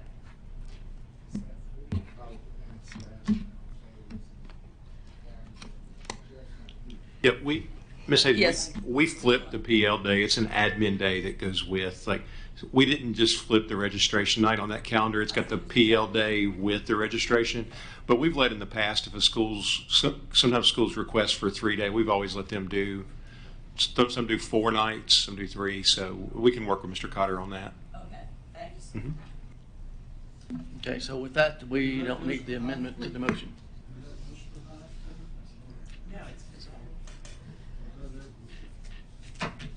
Mr. Gregory, you want to kick your light up? I said, is that just for high school, Miss? Bob was asking principal high school, but he said high schools. But I don't know how the middle schools and elementary schools. Mr. Gregory, schools have requested to us based on the size, like if they could have an additional night, and then they've divided it up and figured it out. But it's usually just been our larger high schools.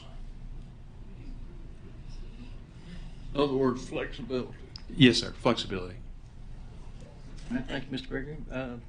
Ms. Andrews? Yeah, I want to speak just real quick as well, because I know that there's been quite a bit of discussion on the August 1st start date and why we start so early. And obviously, I think this is a conversation that comes up every year. And then I've had people send to me some other district calendars. I have spoken with Mr. Yon, Dr. Yon, who kind of chairs the calendar committee and so forth, and he and I have talked through it and are not quite sure how the other districts are having their calendars approved. There's very specific state law as far as how many days we have to account for in our calendar versus instructional days, PL days, admin days, how those are divided up. And we follow the law. And so we have the 180 days. There's several districts that I've been sent, they have 175 or 177. And just quite frankly, we're not quite sure how they're legally getting away with that. So we want to make sure that we are following the law on ours. So that is why our calendar is different. I will say that. I will also say that there's a lot of discussion as far as, hey, if we take some days away from the Thanksgiving break, then we can start later and so forth. And I will say that the reason that we have the week at Thanksgiving is specifically because it was a teacher request. I myself had several teachers reach out to me and request that. And I have asked them consecutively 2 years in a row and said, hey, if that meant if us starting later would mean taking days away at Thanksgiving, adamantly, like 75%, I have a survey, 75% of teachers said, no, I would prefer Thanksgiving. I think it just gives them a chance to recharge. I think we have more people in our district that are traveling than people realize. It costs our district nothing to give that benefit to our teachers. And I feel like just for them that is a benefit that they definitely want. I also asked about parent-teacher conference, and 57% said they did want it on Monday. Just that was a discussion. I asked specifically about Christmas break. Do you prefer more days before or after? I had 54.8% say they prefer to have more after. And I will say, this one surprised me. Teacher Appreciation Week, if they preferred it in May or to line up with our Teacher of the Year luncheon, and 66.7% said they would prefer in May. So that completely lines up with what the calendar is presented, with the adjustment for the Wednesday accounting for. So just to give y'all a heads up and kind of put everybody on the same page, I feel like overwhelmingly that this is what specifically our educators are looking for, and I know that they look at calendars more so as time as instruction, how they're going to be able to serve their students. Our AP courses specifically like to in high school, and those courses like to look and make sure that it's balanced so that they have the appropriate time for those needs. So that's why I have requested for this calendar. Thank you, Ms. Andrews. Mr. Lacey. So we have 4 calendars now, right, that we're going to vote on, or are we just going to accept the modified one? The motion is to approve the modified. Okay. Motion and a second to approve the modified version. Mr. Johnson, would you like to do a roll call? Yes, sir. Ms. Hayes. Mr. Lancaster. Yes. Ms. Andrews. Yes. Mr. King. Yes. Ms. Brown. Yes. Mr. Gregory. Yes. Mr. Lacey. Yes. Chairman Brewer. Yes. Motion carries. Motion carries. Next item on the agenda is discussion and action regarding the revision to policy 4.600 grading system upon first reading. Is there a motion? Motion to approve by Ms. Andrews, second by Ms. Hayes. Any discussion? Do we need to waive second readings so that this can be reflected? Yes, ma'am. So that this could be reflected in report cards. Yes, ma'am. Yeah. Amend my original motion to include waiving second reading. Okay. Motion to approve this and waive second reading. Do you second that? Second is Ms. I just have a question. Mr. King. Yeah, just to remind me, how is this going to be applied retroactively? I think I just want to be reminded of that. It just means that basically we're not changing grades, we're changing the grading scale. So right.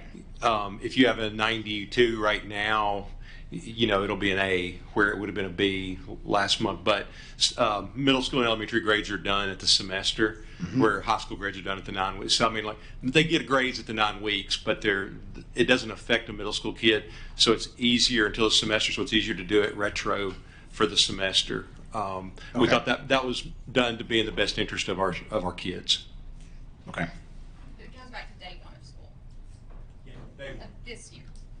Okay. Thank you, Mr. King. All right.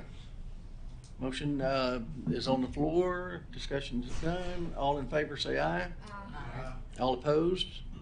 Seeing none, motion carries.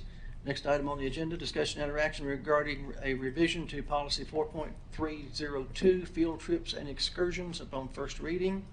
Is there a motion? Motion by Ms. Hayes. Second by Ms. Hayes. So we can go ahead and get in place. Do Yes. you want to? I will second that. Okay, you made the motion, so you Oh, amend okay. it. I amend it. Amend the motion to waive second reading on this, to accept and waive second reading on it. Seconded by Ms. Andrews. Any discussion? Seeing none, all in favor say aye. Aye. All opposed? Seeing none, motion carries. Next item, discussion and interaction regarding math textbook adoption committee. Is there a motion? Motion approved. Motion approved by Mr. Gregory. Second by Ms. Hayes. Any discussion? I do. Ms. Hayes? Yes, thank you, Chairman. I have an addition to make to the committee. I had a member of this county reach out and ask and was very wanting to be involved. So we would like to add Charlena Miller, the textbook adoption committee. Yeah, and Ms. Hayes reached out to me, and so looking at Ms. Miller, she's a parent, Sumner County parent. She has a bachelor's in accounting, a law degree, and is getting a doctorate in business administration with a focus on accounting. And she's been an accounting professor in college, so I think she'll be well suited for math adoption. So Ms. Hayes, you are amending your motion to waive, to accept this, waive second reading, and add Ms. Miller to the committee. Ms. Miller to the committee, and Ms. Andrews has seconded it. Any discussion? Seeing none, all in favor say aye. Aye. All opposed? Seeing none, motion carries. Next item on the agenda is discussion and interaction regarding amendments to the general purpose budget. Is there a motion? So moved. Motion by Ms. Hayes. Need a second? Second by Mr. Lacy. Any discussion? Seeing none, all in favor say aye. Aye. All opposed? Seeing none, motion carries. Next item on the agenda, discussion and interaction regarding amendments to the federal budget. Motion approved. Motion approved by Mr. Gregory. Need a second? Second. Second by Ms. Andrews. Any discussion? Seeing none, all in favor say aye. Aye. All opposed? Seeing none, motion carries. Next item on the agenda is discussion of this study session items. Mr. Johnson, you want to start us off with that? Really actually don't have anything upcoming other than to tell everybody that the study session is November 1st. And if anybody has anything they'd like us to discuss, just contact me or Dr. Phillips. Next item on the agenda is communication from board members. Mr. Lacy, we'll start with you. It's been a long meeting. And like I said, I think we should fix our policy on how we deal with what's age appropriate for kids. And I think we should protect all kids the best we can. So. Thank you, Mr. Lacy. Mr. Gregory? I forgot the exact remark that Mr. King made, but I agree with him. That we're here to protect. How did you word that, Mr. King? We want to do our best to protect the innocence of your child. Right. As best we can as they grow and mature. Right. But I still feel like we need to let people do their job, and I believe they will too. That's all comments. Thank you, Ms. Gregory. Ms. Brown? I again want to thank everybody for coming, and sorry I was late. I had a flat tire. And so, the other thing is that I hope we will come up with a better solution. To me, what we've got is not a solution. We've got a cumbersome thing for parents to use. I don't think parents would have any idea when they saw a library list which ones they'd want their kids to read or not read. And I do agree with protecting their innocence. I really enjoyed seeing Liberty High School. It was absolutely like an adventure into the future, because I certainly didn't have no one in here with a school that looks like that and has the amenities. And I'm so excited we finally got a space program, which I tried to do, gosh, it's been 20 years ago. So it was really, they had thought of everything that I would wish for in a school. And I want to thank Dr. Phillips and his group for getting that together and doing those special little things like the outside study areas and all that adds so much, and the adaptability of the building was excellent by using those garage doors. And I just am very thankful for it all. Thanks. Thank you, Ms. Brown. Mr. King? Yeah, I think the highlight tonight for me was hearing Mr. Dunkel recite the poem. I thought he did a fabulous job, and if your photography business ever tanks, man, I think you got a future in poetry reciting. And but I thought that was really good. I think the poem is a really great poem, and that's all I have. Thanks. Thank you, Ms. King. Ms. Andrews? Yeah, I just want to thank Jean Brown Elementary for inviting me out for their Reading Under the Stars on Friday night.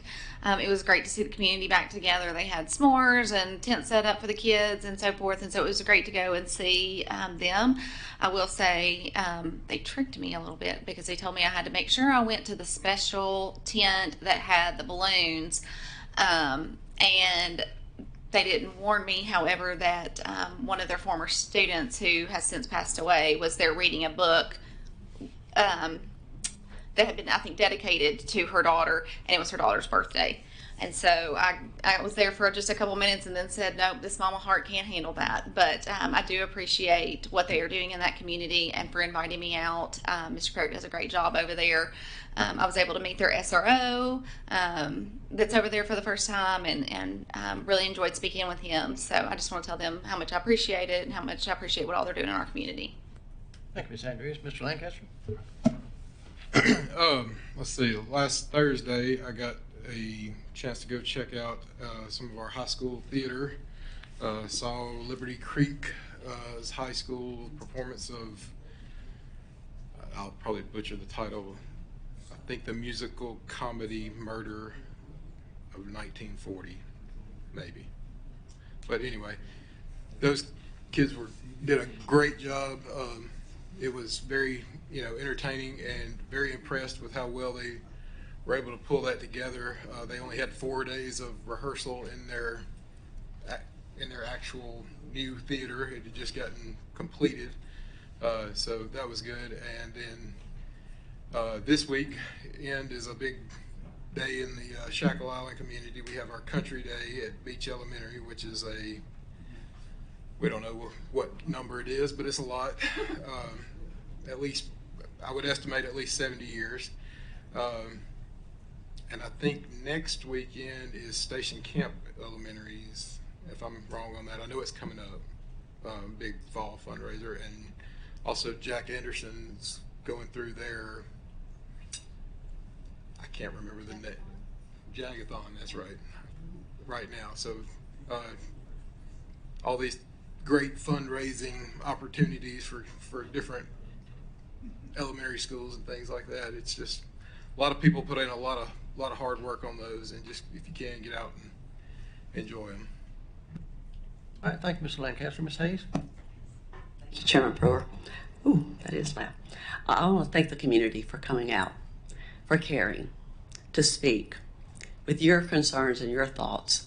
I thank you for being engaged in our children's education. So thank you. I think we all got this invitation to Merlehaud Magnet, the Padea, if I'm pronouncing that correctly, the Latin, is the 24th, and it is a wonderful opportunity to see our students from elementary to high school have civil discourse. it is phenomenal. And then students pick out characters that they want to do. It's like the wax museum. They're standing still, and then they get to choose who they want, and they then give like the biography of this character, and they're dressed in character, and it is wonderful. So bring a little cash with you because you put a little money in their pocket. It's a fundraiser, but they do a wonderful job, and it is a great opportunity to experience our students speaking, debating over topics so beautifully with civil discourse. So I'd encourage, it's open to the community. Plan to attend. Thank you, Ms. Hayes. It's past my bedtime, so I have nothing, so we are adjourned.